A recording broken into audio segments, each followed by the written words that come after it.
പ്രിയമുള്ളവരെ, അസ്സലാമു അലൈക്കും. ഉസ്താദുമായിട്ട് കഴിഞ്ഞ ആഴ്ച ഇങ്ങനൊന്ന് സംസാരിച്ചപ്പോൾ ഈ സ്നേഹസാഗരം എന്ന് പറഞ്ഞ് ഇതുപോലെ അശരണരായ അല്ലെങ്കിൽ മറ്റ് പലതരത്തിലുള്ള ദുരിതം അനുഭവിക്കുന്ന കൂടുതലും ഈ കുടുംബങ്ങളുടെ സംരക്ഷണം പലപ്പോഴും അപ്രാപ്യമായിട്ടുള്ള സഹോദരങ്ങൾ അവർക്ക് വേണ്ടി ഇത്തരത്തിലൊരു സംരംഭം തുടങ്ങിയായിട്ട് എന്നോട് പറയുകയും ഒരു ദിവസം വന്ന് അവരെല്ലാം നോക്കണം, അവർക്ക് വേണ്ടി നിർദ്ദേശം കൊടുക്കണം എന്ന് മാത്രമേ എന്നോട് പറഞ്ഞിരുന്നുള്ളൂ. അപ്പോൾ ഇന്ന് ഇതുപോലെ പ്രത്യേകിച്ച് നാളെ നബിദിനം, അതിൻ്റെ രാവിലെ ഇതുപോലൊരു സംഗമം അതിൽ പങ്കെടുക്കാൻ കഴിഞ്ഞതിൽ റബ്ബിനോട് നന്ദി പറയുന്നു. ശരിക്കൊരു ക്ലാസിന്റെ ആംബിയൻസ് അല്ല ഇപ്പോൾ ഇവിടെ ഇരിക്കുന്നത്.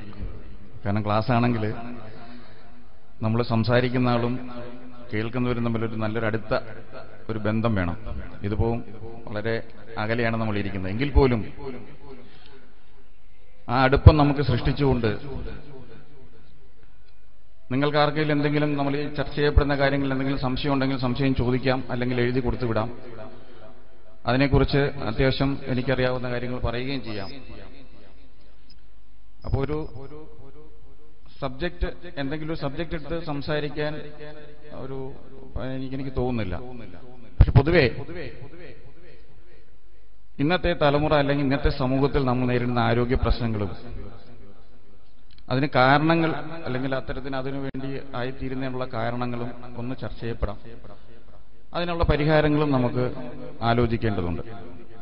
ഇന്ന് ഈ സ്നേഹസാഗരം സന്ദർശിച്ചപ്പോൾ ഇതിനുള്ളിൽ 30-40 അന്തേവാസികളുണ്ട്. പലരെയും കണ്ടപ്പോൾ എനിക്ക് മനസ്സിലായത് സാമ്പത്തിക ബുദ്ധിമുട്ടുകൊണ്ട് മാത്രമല്ല, ജീവിതശൈലിയുടെ പ്രശ്നങ്ങൾ, അല്ലെങ്കിൽ നമ്മുടെ ആഹാര രീതി, അല്ലെങ്കിൽ നമ്മുടെ ജീവിത ശൈലി കൊണ്ട് രോഗത്തിന് അടിമയായ പലരും ഇവിടെയുണ്ട്. നിർഭാഗ്യവശാൽ ആ ആക്സിഡന്റും മറ്റും ഉണ്ടായതും ഉണ്ട്. പക്ഷെ എങ്കിൽ പോലും അസുഖങ്ങളിൽ ഏതാണ്ട് 80% വരുന്നതും ജീവിതശൈലി രോഗങ്ങൾ തന്നെയാണ്. അപ്പൊ എന്താണ് ഈ ജീവിതശൈലി എന്നുള്ളത് നിങ്ങൾക്കറിയാം. ഒരു 10, 25, 30 വർഷം പിറകിലേക്ക് നമ്മൾ ചിന്തിച്ചാൽ നമ്മളൊക്കെ, എന്റെ കുട്ടിക്കാലം അടക്കം അല്ലെങ്കിൽ ഇരിക്കുന്നവരുടെ പലരുടെയും കുട്ടിക്കാലം അടക്കം ഓർമ്മയിൽ വരും. നമ്മൾ അന്ന് ജീവിച്ചിരുന്ന ഒരു സാഹചര്യത്തിലല്ല നമ്മളിപ്പോൾ ജീവിക്കുന്നത്. സൗകര്യങ്ങളും സാമ്പത്തികമായിട്ടും ഒക്കെ ഒരു പരിധിവരെ മെച്ചപ്പെട്ടൊരു സാഹചര്യത്തിലാണ് നമ്മൾ നിർധനരാണെങ്കിലും നമ്മുടെ കുട്ടികളെ നമ്മൾ വളർത്തുന്നത്. അപ്പൊ സ്വാഭാവികമായിട്ടും അതിൻ്റെതായിട്ടുള്ള ഗുണങ്ങളും ദോഷങ്ങളും നമ്മുടെ ആരോഗ്യത്തിൽ അല്ലെ ആരോഗ്യ പ്രശ്നങ്ങൾ ഉണ്ടാവുന്നു. ഇതാണ് ഞാൻ ഈ ഉദ്ദേശിച്ച ജീവിതശൈലി എന്ന് പറയുന്നത്. മുമ്പ് ഈ വാഹനങ്ങൾ അല്ലെങ്കിൽ അതുപോലെ തന്നെ മറ്റ് സൗകര്യങ്ങൾ ഇല്ലാതിരുന്നൊരു കാലത്ത് സ്കൂളുകളിലായാലും അല്ലെങ്കിൽ നമ്മൾ ജോലിക്കുമൊക്കെ പോകുമ്പോൾ നടന്നും അല്ലെങ്കിൽ അതുപോലെ സൈക്കിളും മറ്റുമുള്ള സാധാരണ ജീവിതം നയിച്ചിരുന്ന കാലം. ആഹാരമാണെങ്കിൽ തന്നെ നമ്മൾ തന്നെ അധ്വാനിച്ച് നമ്മൾ തന്നെ കിളച്ച് ഉണ്ടാക്കിയെടുക്കുന്ന അല്ലെങ്കിൽ നമ്മൾ വിതച്ചെടുക്കുന്ന നെല്ലും അല്ലെങ്കിൽ അതുപോലുള്ള മറ്റു മരച്ചീനിയും കാച്ചിലും ചേമ്പും അതുപോലെ പച്ചക്കറികളുമൊക്കെ അത് തന്നെ നമ്മൾ കൃഷി ചെയ്ത് നമ്മൾ തന്നെ അത് വിളവെടുത്ത് അതിനകത്ത് ഈ പറഞ്ഞ പോലെ വിഷാംശവും മറ്റൊന്നും അടിക്കും. നമുക്കറിയില്ല അന്ന് വിഷം ഇങ്ങനെയുള്ള ഈ അടിക്കുന്ന മരുന്നുകളും നമുക്കൊന്നും അറിയില്ല. അപ്പൊ നമ്മൾ വളരെ ശുദ്ധമായ ഈ കായ്കനികൾ ഉണ്ടാക്കി അത് രാവിലെ വളരെ വീട്ടിൽ തന്നെ പാചകം ചെയ്ത് അത് കഴിച്ചിട്ടാണ് നമ്മൾ ജോലിക്കും മറ്റുമൊക്കെ പോകുന്നത്, കുട്ടികൾ പഠിക്കാൻ പോകുന്നത്. അതുപോലെ വൈകുന്നേരം വന്നു കഴിഞ്ഞാലും പശുവിനെ നോക്കണം, അല്ലെങ്കിൽ ആടിനെ നോക്കണം, അല്ലെങ്കിൽ ഈ പറഞ്ഞ പോലുള്ള കൃഷിക്കാര്യങ്ങൾ നോക്കണം. ഇതൊക്കെ ചെയ്തിട്ട് പഠനകാര്യങ്ങൾ പോലും ചെയ്യാൻ കഴിയും. അപ്പൊ ആ ഒരു കാലത്ത് നമ്മുടെ നാട്ടിലൊക്കെ ആശുപത്രികൾ വളരെ കുറവായിരുന്നു. കാരണം ആരോഗ്യ പ്രശ്നങ്ങൾ വളരെ കുറവായിരുന്നു. നമ്മൾ അധ്വാനിക്കുന്ന കാരണം നമുക്ക് ജീവിതശൈലി രോഗങ്ങൾ എന്ന് പറയുന്ന ഒരുപിടി രോഗങ്ങൾ നമുക്ക് അന്യമായിരുന്നു. ഇപ്പൊ നേരെ തിരിച്ചാണ് കാര്യം. ഒരു വിഭാഗം ഈ പറഞ്ഞ പോലെ നാട്ടിലോ അല്ലെങ്കിൽ വിദേശ രാജ്യങ്ങളിലോ ഒക്കെ പോയി അധ്വാനിച്ചും കഷ്ടപ്പെട്ടും അല്ലെങ്കിൽ കുറച്ചുകൂടി നല്ല ജോലികളൊക്കെ ചെയ്ത് സമ്പത്തുണ്ടാക്കുമ്പോൾ അതിന്റെ ഫലം അനുഭവിക്കുന്ന ഒരു വിഭാഗം അധ്വാനം വളരെ കുറഞ്ഞ അല്ലെങ്കിൽ അധ്വാനം തീരെ ഇല്ലാത്ത ഒരു ജീവിതശൈലിയിലേക്ക് പോകുന്നു. നമ്മുടെ കുട്ടികളാണെങ്കിലും ഭാര്യയാണെങ്കിലും അല്ലെങ്കിൽ പിന്നെ കുടുംബമാണെങ്കിലും ഒക്കെ അവർ നല്ല രീതിയിൽ ജീവിക്കണം നമ്മൾ ആഗ്രഹിക്കുമ്പോൾ നമ്മൾ ചെയ്യുന്ന എന്താണ്? കൃത്രിമമായി ഉണ്ടാക്കിയ ഭക്ഷണങ്ങളും അതേപോലുള്ള സുഖ സൗകര്യങ്ങളും നമ്മൾക്ക് അവർ കൊടുക്കുന്നു. സ്കൂട്ടർ വേണ്ടത് നമ്മൾ കാറ് വാങ്ങിക്കൊടുക്കും. പിന്നെ നടന്നു പോകാവുന്ന ദൂരം നമ്മൾ ബൈക്കിലോ അല്ലെങ്കിൽ കാറിലോ കൊണ്ടുവിടും കുട്ടികളെ ആണെങ്കിൽ. അങ്ങനെ ഓരോ കാര്യങ്ങളിലും നമ്മൾ ചെയ്യുന്ന രാവിലെ ട്യൂഷൻ ആണെങ്കിൽ നമ്മൾ രാവിലെ 6 മണിക്ക് കുട്ടിയെ കൊണ്ട് ട്യൂഷൻ കൊണ്ടിരുത്തും. അവിടുന്ന് 8:30-9 മണിയാകുമ്പം അവിടുന്ന് എടുത്ത് നേരെ സ്കൂളിൽ കൊണ്ടിരുത്തും. അവിടെ ആദ്യമേ ടീച്ചറിനോട് പറയും, മോനെ ഓടാനും ചാടാനൊന്നും വിടരുത്, അവനെ പുറത്ത് വിടരുതെന്ന് പറയും. നമ്മളൊക്കെ കിലോമീറ്ററുകൾ ഓടിയാണ് പണ്ട് ജീവിച്ചിരുന്നത്. ഇപ്പോൾ ഈ കുട്ടികളെ നമ്മൾ ഓടാൻ വിടത്തില്ല. അവിടെ നേരെ എടുത്ത് ഒന്നീ മദ്രസയിൽ കൊണ്ടുവിടും അല്ലെങ്കിൽ ട്യൂഷൻ സെന്ററിൽ വിടും. 8 മണിക്ക് നേരെ തിരിച്ചു കൊണ്ട് നേരെ ടിവിയുടെ മുമ്പിൽ കൊണ്ടിരുത്തും. അപ്പോൾ ഇതാണ് ഇന്നത്തെ നമ്മുടെ ഒരു ജീവിതശൈലി. പിന്നെ കഴിക്കാനായിട്ട് സ്നാക്സ്, ബേക്കറിയിൽ നിന്ന് കൊണ്ടുവന്ന ഇഷ്ടംപോലെ ഭക്ഷണ പദാർത്ഥങ്ങൾ, അതുപോലെ തന്നെ ഈ ചിക്കൻ്റെ മറ്റും പുതിയ പുതിയ രൂപത്തിലുള്ള, കാരണം ആ ചിക്കനെ ഏതൊക്കെ പരുവാക്കിയാണ് നമ്മുടെ കിട്ടുന്നതെന്ന് നമുക്കറിയില്ല. അപ്പോൾ ആ രൂപത്തിലാക്കിയ ഭക്ഷണം ഇത് നമ്മൾ കുട്ടിയെ നല്ല കഴിച്ചില്ലെങ്കിൽ നമുക്ക് ഭയങ്കര വിഷമമാണ്. കാരണം വൈകിട്ട് ജോലി കഴിഞ്ഞ് പോകുമ്പോൾ കുട്ടിക്ക് എന്തെങ്കിലും പൊരിപ്പോലാരം വാങ്ങി കൊണ്ടുപോയില്ലെങ്കിൽ അത്ര വിഷമാണ് പിന്നെ വീട്ടിലെ പേരൻസിന്. അപ്പോൾ ഇല്ലാത്ത പൈസ ഉണ്ടാക്കി നമ്മൾ വിഷം വാങ്ങി കൊണ്ടു കൊടുത്ത് നമ്മുടെ ഈ കുട്ടികളെ വളർത്തുകയാണ്. ഇന്ന് ബാല്യം മുതൽ ഈ ഗ്രന്ഥികളുടെ രോഗങ്ങൾ, തൈറോയിഡ് അതുപോലെ പാങ്ക്രിയാസ്, ഇതുപോലെ ഗ്രന്ഥി രോഗങ്ങൾ പലതും ബാല്യം മുതൽ തന്നെ കുട്ടികൾക്കുണ്ടാകുന്നു. ബാല്യം മുതൽ തന്നെ വെയിറ്റ് ഗെയിൻ അല്ലെങ്കിൽ ഭാരം, അമിതവണ്ണം ഉണ്ടാകുന്നു. ഞാൻ മുമ്പേ പറഞ്ഞ പാങ്ക്രിയാസിന്റെ പ്രശ്നം, ഡയബറ്റിക് ഉണ്ടാകുന്നു. അതുപോലെ തന്നെ മുതിർന്നവർ തന്നെ വ്യായാമമില്ല, അല്ലെങ്കിൽ നടത്തയില്ല, അല്ലെങ്കിൽ അവർക്ക് എക്സസൈസ് ഇല്ല. രാവിലെ മുതൽ വലിയ ജോലിയാണെന്നാണ് പറയുന്നത്. എന്താണ്? മിക്സിയിലും പിന്നെ എന്താ പറയുക ഗ്രൈൻഡറിലും അതുപോലുള്ള ഈ മെഷീനറികളിൽ പണി ചെയ്യുന്ന ജോലി നോക്കി നിൽക്കുന്നതാണ് ഏറ്റവും വലിയ ജോലി. ഇപ്പോൾ വെള്ളം കോരലില്ല, അരിയാട്ടലില്ല, അരി അരക്കലില്ല, പിന്നെ എന്താ പറയുക അങ്ങനെയുള്ള പിന്നെ കല്ലിൽ അരച്ചൊരു ചമ്മന്തി പോലും നമുക്കിപ്പോൾ കഴിക്കാൻ കിട്ടാറില്ല, മിക്സിയിൽ അരച്ചത് മാത്രമേ കിട്ടൂ. അപ്പോൾ അത്രത്തോളം ജീവിത ശൈലി മാറി. പക്ഷെ ഇതിന് നമ്മൾ പിഴ കൊടുത്തുകൊണ്ടിരിക്കുക. അതിന്റെ ഏറ്റവും വലിയ പിന്നെ പ്രതിഫലമാണ് ഇന്ന് സൂപ്പർ സ്പെഷ്യാലിറ്റി ഹോസ്പിറ്റലുകൾ, അതുപോലെ തന്നെ ആയുർവേദ ഹോസ്പിറ്റലുകൾ, ഹോമിയോ ഹോസ്പിറ്റലുകൾ ഇഷ്ടം പോലെ നാട്ടിൽ താഴ്ച വളർത്തുന്നു. ഡോക്ടർമാർക്കൊക്കെ നല്ല സ്കോപ്പാണ്. പക്ഷെ ഇതിനൊരു മറുവശമുണ്ട്. ആരോഗ്യമുള്ളൊരു തലമുറ നമുക്ക് നഷ്ടപ്പെട്ടുകൊണ്ടിരിക്കുന്നു. ചിന്താപരമായിട്ടാണെങ്കിലും കായികപരമായിട്ടാണെങ്കിലും ഇന്ന് അധ്വാനത്തിന്റെ പിന്നെ തോത് കുറഞ്ഞപ്പോൾ ആരോഗ്യമുള്ളൊരു തലമുറ അന്യമായിക്കൊണ്ടിരിക്കുന്നു. മാറാ രോഗങ്ങൾ വന്നോട്ടെ, എന്തെങ്കിലുമൊക്കെ ചെറിയ ചെറിയ കാര്യങ്ങളാണെങ്കിൽ നമുക്ക് ചികിത്സിക്കാൻ നോക്കിയാൽ, പക്ഷെ മാറാ രോഗങ്ങളിലേക്ക് നമ്മൾ മാറിപ്പോകുന്നു. പ്രധാനമായിട്ട് എനിക്കെടുത്ത് പറയാനുള്ളത്, ഏറ്റവും കൂടുതൽ നമ്മൾ കോമൺ ആയിട്ട് കാണുന്നതാണ് പ്രമേഹം അല്ലെങ്കിൽ ഡയബറ്റീസ്. മറ്റൊന്ന് അമിതവണ്ണം, അതുപോലെ സന്ധിരോഗങ്ങൾ. ഇന്നൊരു നടുവേദനയെങ്കിലും ഇല്ലാത്ത എത്ര പേരുണ്ട്? പ്രമേഹമില്ലാത്ത എത്ര പേരുണ്ട്? ഇപ്പൊ കുട്ടികൾക്ക് തന്നെ പിന്നെ ടൈപ്പ് 1 ഡയബറ്റീസ് തന്നെ വളരെ കൂടിക്കൊണ്ടിരിക്കുന്ന ഒരു കാലഘട്ടമാണ്. അതുപോലെ തന്നെ ഈ വാതരോഗങ്ങളുമായിട്ട് ബന്ധപ്പെട്ടുള്ള കാര്യങ്ങൾ, ഹൃദ്രോഗങ്ങൾ, ത്വക്ക് രോഗങ്ങൾ, സോറിയാസിസ് പോലുള്ള ത്വക്ക് രോഗങ്ങൾ. അപ്പൊ ഇതൊക്കെ ഒരു പരിധിവരെ ജീവിതശൈലിയിൽ നിന്നാണ് നമ്മൾ ഈ കണ്ടെത്തുന്നത്. ഈ രോഗത്തെ നമ്മൾ കണ്ടെത്തുകയാണ്, ഉണ്ടാക്കിയെടുക്കുകയാണ്. അപ്പൊ അതിലേക്കാണ് ഞാൻ ശരിക്കും പറഞ്ഞാൽ ഇന്നത്തെ ചർച്ചയെ നിങ്ങൾ കൊണ്ടുപോകുന്നത്. നമ്മൾ ഈ ജീവിതശൈലി രോഗങ്ങളിലേക്ക് നമ്മൾ എങ്ങനെ എത്തുന്നു, അതിൽ നിന്ന് നമുക്ക് എങ്ങനെ ഒരു മോചനം നേടാം. ഇതാണ് ഇന്നത്തെ ഈ ഒരു അരമണിക്കൂർ അല്ലെങ്കിൽ 3/4 മണിക്കൂർ നമ്മൾ ചർച്ച ചെയ്യപ്പെടുന്ന കാര്യം.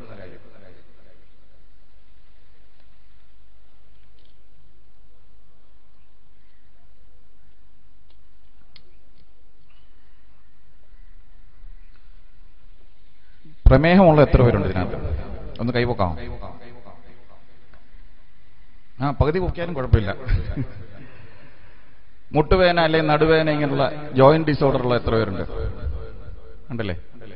നമ്മൾ ഇരിക്കുന്നതിൽ 80% ആൾക്കാർക്കും ഇത് 2-ൽ 1-ഓ 2-ഓ അല്ലെങ്കിൽ അതിൽ കൂടുതലോ ഉണ്ട്.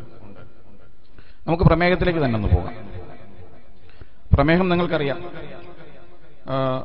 രക്തത്തിനകത്തെ ഗ്ലൂക്കോസിന്റെ അളവ് ക്രമത്തിൽ കൂടുതൽ വർദ്ധിക്കുന്നതിനാണ് നമ്മൾ പ്രമേഹം എന്ന് പറയുന്നത്.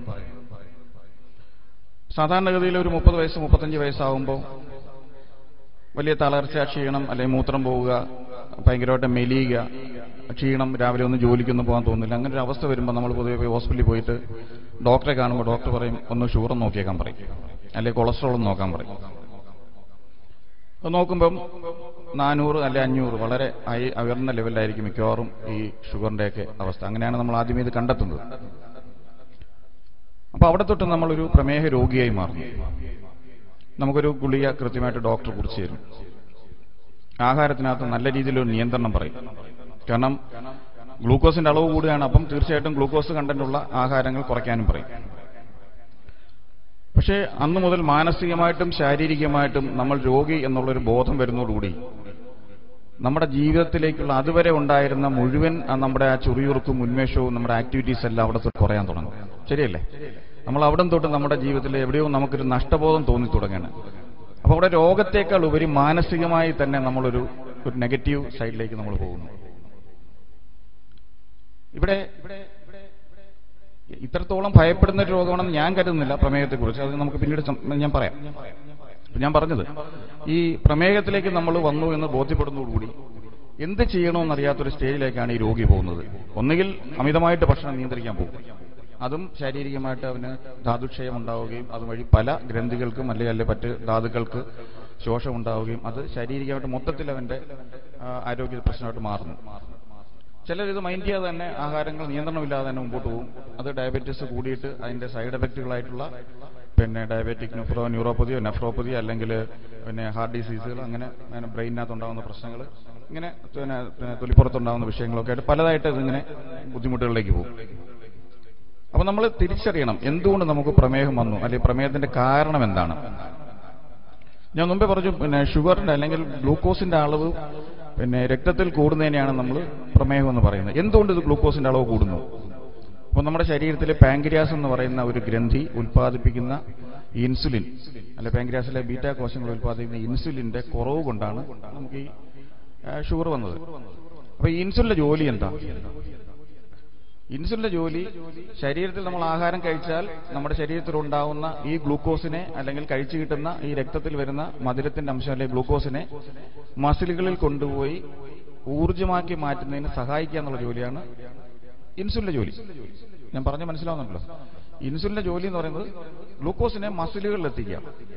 അതിന് ഈ മസിലുകളിൽ എത്തിക്കുന്നത് ശരീരത്തിൽ ഇതുപോലെ നിരവധി കോശഭാഗങ്ങളുണ്ട്.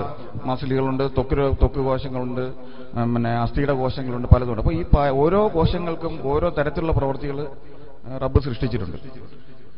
അപ്പം മസിലുകളിലാണ് നമ്മൾ ഈ നെല്ല് കുത്തി നമ്മൾ നെല്ല് പത്തായത്തി കൊണ്ടിടുന്ന പോലെ ഈ ഗ്ലൂക്കോസിനെ ശേഖരിക്കേണ്ട ജോലി മസിലിനാണ്. അവിടെ അത് കത്തിച്ച് ഊർജ്ജമാക്കി മാറ്റി ഈ ഊർജ്ജം കൊണ്ട് ജോലി ചെയ്യിക്കലാണ് മസിലിന്റെ പണി. അപ്പം നമ്മൾ ഈ നാഷണൽ ഹൈവേയിൽ സാധാരണ ഈ വാഹനങ്ങൾ ഇങ്ങനെ പോകുന്ന കാണാമല്ലോ. നമുക്ക് കാറുകൾ ഓടുന്നുണ്ട്, ബൈക്ക് ഓടുന്നുണ്ട്, ട്രക്ക് ഓടുന്നുണ്ട്, പലതും ഉണ്ട്. ഈ പോകുന്ന വാഹനങ്ങൾക്കെല്ലാം എവിടെ നിന്ന് ഇറങ്ങി എവിടെ പോകണമെന്നൊരു ലക്ഷ്യമുണ്ട്. ഇതുപോലെ നമ്മുടെ ബ്ലഡിനകത്ത് 100 കണക്കിന് ഐറ്റം സാധനങ്ങൾ ഈ ആഹാരത്തിൽ നിന്ന് വന്നത് പലതിൽ കൂടി ഇങ്ങനെ ഓടിക്കൊണ്ടിരിക്കുകയാണ്. അറിയാം, നമ്മുടെ ശിരസ് മുതൽ കാല് വരെയുള്ള ഈ കോശങ്ങളിലെല്ലാം ഈ രക്തോട്ടം നടന്നുകൊണ്ടിരിക്കുക. അപ്പൊ ഈ രക്തത്തിൽ ഓടിക്കൊണ്ടിരിക്കുന്ന ഈ ഗ്ലൂക്കോസ് എന്ന് തലച്ചോറിൽ കയറിയാൽ അത് വേറെ പണിയാവും. ഇത് എന്ന് കിഡ്നി പോയാൽ അവിടെ വേറെ പണി വരും. അപ്പൊ ഈ ഗ്ലൂക്കോസ് വന്നു കഴിഞ്ഞാൽ ഗ്ലൂക്കോസ് നേരെ എവിടെ ചെല്ലണം? മസിലുകളിൽ തന്നെ ചെല്ലണം. അപ്പൊ അവിടെ ഇത് കൊണ്ടെത്തിക്കാൻ വേണ്ടി ഒരു കണ്ടെയ്നർ വേണം. ഈ കണ്ടെയ്നറാണ് ശരിക്കും പറഞ്ഞാൽ ഇൻസുലിൻ. അപ്പൊ ഇൻസുലിൻ ഇതിനെ പിക്കപ്പ് ചെയ്ത് അവിടെ കൊണ്ടുപോകണം. അപ്പൊ അതറിയണമെങ്കിൽ പാങ്ക്രിയാസിനെ അറിയണമല്ലോ എപ്പോഴായി ഗ്ലൂക്കോസ് ഉയരുന്നത്, എപ്പോഴായി ഗ്ലൂക്കോസ് താഴുന്നതെന്ന്.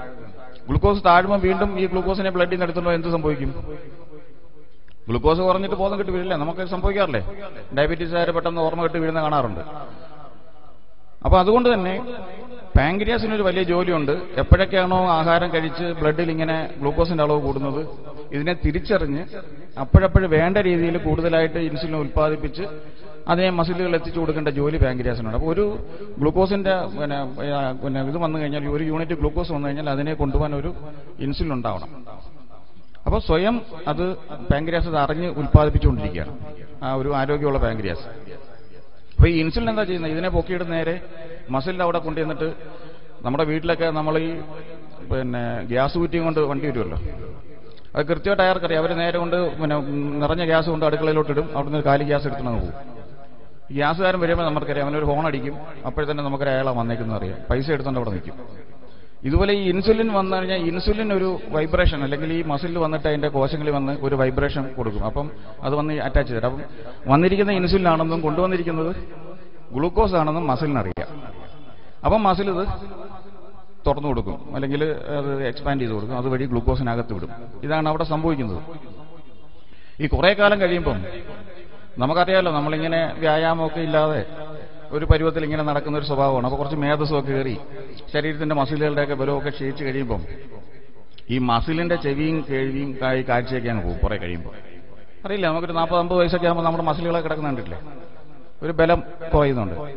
അപ്പോൾ അതനുസരിച്ച് അതിനുണ്ടല്ലോ ഒരു സെൻസേഷൻ, ഇത് തിരിച്ചറിയാനുള്ള കഴിവ്. അപ്പോൾ അത് നഷ്ടപ്പെടും. അപ്പോഴീ ഗ്ലൂക്കോസ് ഈ ഇൻസുലിനും കൊണ്ട് വന്നാൽ തട്ടിയാൽ കേൾക്കില്ല. അവിടെ വന്നിരുന്ന് കുറേ തട്ടിയിട്ട് അവസാനം ഇൻസുലിനെ അവിടെ ഗ്ലൂക്കോസിനെ അവിടെ കളഞ്ഞിട്ട് ഇൻസുലിൻ അതിന്റെ പാടിന് പോകും. അപ്പോഴും ഗ്ലൂക്കോസിനെ അകത്ത് പ്രവേശിപ്പിക്കാൻ കഴിയില്ല. അപ്പോൾ ഷുഗർ ബ്ലഡിൽ തന്നെ കിടക്കും. അപ്പോഴും നമ്മൾ ഷുഗർ കൂടുന്നു. ഇൻസുലിന് ഉണ്ടെങ്കിൽ പോലും ഇൻസുലിന്റെ ഈ വൈബ്രേഷൻ മസിലിന് കേൾക്കാൻ കഴിഞ്ഞില്ലെങ്കിലും അത് പറ്റും. അവിടെയാണ് നമ്മൾ ഇൻസുലിൻ റെസിസ്റ്റൻസ് അല്ലെങ്കിൽ ഓക്സിഡേറ്റീവ് സ്ട്രെസ് എന്നൊക്കെ പറയുന്ന ഒരു അവസ്ഥ. അപ്പം അതുപോലെ തന്നെ ഈ പാങ്ക്രിയാസിന് തന്നെ ഈ ഗ്ലൂക്കോസ് ഇഷ്ടം പോലെ ബ്ലഡിൽ ഇങ്ങനെ വരുന്നുണ്ട്. അത് ഈ പാങ്ക്രിയാസിനകത്തുകൂടി ഈ ബ്ലഡിന്റെ ഒഴുക്കുണ്ട്. അപ്പോൾ അതിനകത്ത് ഈ ഗ്ലൂക്കോസ് കൂടുന്ന അറിയാൻ പറ്റും. പക്ഷേ പോത്ത് പുലർന്ന് ഉറങ്ങുക, അതിനകത്ത് ബീറ്റാ സെൽസ് ഉൽപാദനമില്ല, അല്ലെങ്കിൽ ഉൽപ്പാദിപ്പിക്കാനുള്ളൊരു ആരോഗ്യമില്ല. അപ്പോൾ ഇൻസുലിൻ ഉൽപാദനം കുറയും. അപ്പോൾ ഈ ബ്ലഡിൽ കിടക്കുന്ന ഗ്ലൂക്കോസിനെ കൊണ്ടുപോകാനായിട്ട് ആളില്ല. അത് ഈ ബ്ലഡിൽ ഇങ്ങനെ അലഞ്ഞടന്നിട്ട് പറ്റുന്നില്ല. നമ്മൾ ഗ്യാസ് കുറ്റി നമ്മൾ ഉദ്ദേശിക്കുന്നിടത്തല്ല ചിലയിടത്തൊക്കെ കൊണ്ട് കയറ്റും. ഇല്ലെങ്കിൽ ചില കക്ഷികളൊക്കെ ഈ മദ്യപിച്ചിട്ടൊക്കെ ചില അയൽ വീട്ടിലൊക്കെ ചെന്ന് കയറുന്ന പോലെ തൊട്ടടുത്ത് ഇങ്ങനെ കിഡ്നിയിലോ അല്ലെങ്കിൽ ഹൃദയത്തിന്റെ പീസിയിലോ എവിടെയെങ്കിലും ഒക്കെ ചെന്ന് ഈ ഗ്ലൂക്കോസ് അടിഞ്ഞു കയറും. അതിന്റെ ബുദ്ധിമുട്ട് നിങ്ങൾക്കറിയാം. ഡയബറ്റിക് നെഫ്രോപ്പതി എന്നും ഡയബറ്റിക് റെറ്റിനോപ്പതി എന്നൊക്കെ പറഞ്ഞ് നമ്മൾ പിന്നെ പല പൊതികളായിട്ട് ഇങ്ങനെ പേരുകൾ നമ്മൾ അറിയപ്പെടുന്ന ഇതിന്റെ സൈഡ് എഫക്റ്റുകൾ ഉണ്ടാകുന്നത് അങ്ങനെയാണ്. ഗ്ലൂക്കോസിനെ ബ്ലഡിൽ നിയന്ത്രിക്കാൻ കഴിയാതെ അതിങ്ങനെ ഹൈയിൽ നിന്ന് അത് മറ്റ് ഭാഗങ്ങളിൽ ചെന്ന് അത് ബുദ്ധിമുട്ടുണ്ടാക്കുമ്പോഴാണ് നമുക്ക് ഈ രോഗം വരുന്നത്. അപ്പൊ എങ്ങനെ പോയാലും പാങ്ക്രിയാസിന് കൃത്യമായിട്ട് ഇൻസുലിൻ ഉൽപ്പാദിപ്പിക്കാൻ കഴിയണം. ഈ ഇൻസുലിൻ ഗ്ലൂക്കോസ് വരുന്നതനുസരിച്ച് ആവശ്യത്തിന് ഉൽപ്പാദനം ഉണ്ടാവണം. അതിന് ഗ്ലൂക്കോസിനെ കൊണ്ടുപോയി മസിലിൽ കൊണ്ടുപോയി അവിടെ നിക്ഷേപിക്കാൻ കഴിയണം. ഇതിന് ആരോഗ്യമുള്ള ഒരു ശരീരമുണ്ടെങ്കിലേ ഇത് കൃത്യമായിട്ട് നടക്കും. അപ്പൊ അങ്ങനെ ആരോഗ്യമുള്ള ഒരു ശരീരം വേണ്ടി എന്തൊക്കെ വേണം? പാങ്ക്രിയാസ് വൃത്തിയായിട്ട് വർക്ക് ചെയ്യണമെങ്കിൽ പാങ്ക്രിയാസിന് നല്ല രക്തഓട്ടം കിട്ടണം, നല്ല വൈറ്റമിനും മറ്റുള്ളത് കിട്ടണം. പാങ്ക്രിയാസിന് മാത്രം കിട്ടിയാൽ മതിയോ? മസിലുകൾക്ക് കിട്ടണം.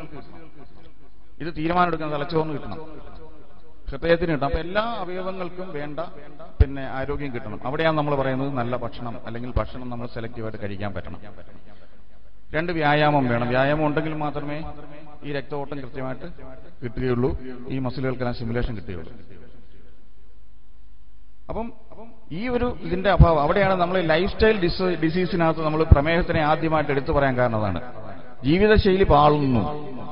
രാവിലെ 6 മണിക്ക് എണ്ണീറ്റ്, രാവിലെ 5:30 എണ്ണീറ്റ് സുബഹിക്ക് പോയി, അത് കഴിഞ്ഞ് നടക്കാൻ പോവുക, അല്ലെങ്കിൽ അതുപോലെ എന്തെങ്കിലും കൃഷിപ്പണിയൊക്കെ പോയിരുന്ന ആൾക്കാർ ഇപ്പോൾ രാവിലെ എണ്ണിക്കുന്ന 8 മണിക്ക് 9 മണിക്കാണ്. ഇല്ലെങ്കിൽ സാധാരണ നമ്മളിപ്പോൾ അറിയാം, സുബഹിക്ക് എണ്ണിക്കും, അത്യാവശ്യം നമസ്കാരം കഴിയും, തിരിഞ്ഞിടന്നങ്ങ് ഉറങ്ങും, പിന്നെ എണ്ണിക്കുന്ന 8 മണിക്കായിരിക്കും. നമ്മുടെ സ്ത്രീകളോട് പൊതുവെ ചോദിച്ചാൽ എനിക്ക് വരുന്ന പേഷ്യൻസിൽ 90% ഡയബറ്റിക് പേഷ്യന്റുകളാണ്. അപ്പോൾ ഞാൻ ചോദിക്കുമ്പോൾ തന്നെ പറയും രാവിലെ എണ്ണിക്കും, പക്ഷേ നമസ്കരിക്കും, അത് കറക്റ്റാണ്. പക്ഷെ അത് കഴിഞ്ഞ അടുത്ത് ഉറങ്ങും, പിന്നെ ഒരു 8-8 എണ്ണിക്കാൻ. അപ്പം ഇത് നമ്മൾ ശരിക്കും പറഞ്ഞാൽ സുബഹി എന്ന് പറയുന്ന ഒരു സമയം നമ്മുടെ ഇതിന് മാത്രമല്ല എല്ലാ സമുദായങ്ങൾക്കും ഈ പ്രഭാതത്തിൽ ഒരു പ്രാർത്ഥന വെച്ചിട്ടുണ്ട്. അതങ്ങനെ തീരുമാനിച്ചിരിക്കുന്നത് എനിക്ക് തോന്നുന്നത് നമ്മുടെ ആരോഗ്യ സംരക്ഷണത്തിൽ തന്നെയാണ്. ആ സമയത്ത് എണ്ണിക്കുക, ബ്രാഹ്മമുഹൂർത്തെ ഉത്തിഷ്ഠ എന്നാണ് പറഞ്ഞത്. ബ്രാഹ്മമുഹൂർത്തത്തിൽ എണ്ണിക്കുക, അത് കഴിഞ്ഞ് നമ്മുടെ പ്രഭാത കർമ്മങ്ങൾ ചെയ്യുക, വ്യായാമം ചെയ്യുക, അത് കഴിഞ്ഞിട്ടാണ് മറ്റ് കർമ്മങ്ങൾ തന്നെ പറയുന്നത്. അപ്പൊ ഈ കർമ്മങ്ങൾ എത്ര പേര് നമ്മൾ അനുഷ്ഠിക്കുന്നുള്ളതെന്ന് നമുക്കറിയാം ഇപ്പോഴത്തെ കാലത്ത്. അതുപോലെ തന്നെ അടുത്തൊരു കുറച്ച് ദൂരമെങ്കിലും ഉണ്ടെങ്കിൽ നമ്മളെപ്പോഴും ബൈക്കിലേ നമ്മൾ യാത്ര ചെയ്തോളൂ. അപ്പൊ ഇതൊക്കെ നമ്മുടെ ജീവിതശൈലിയിലൊന്ന മാറ്റമാണ്. ഇത് പോട്ടെ.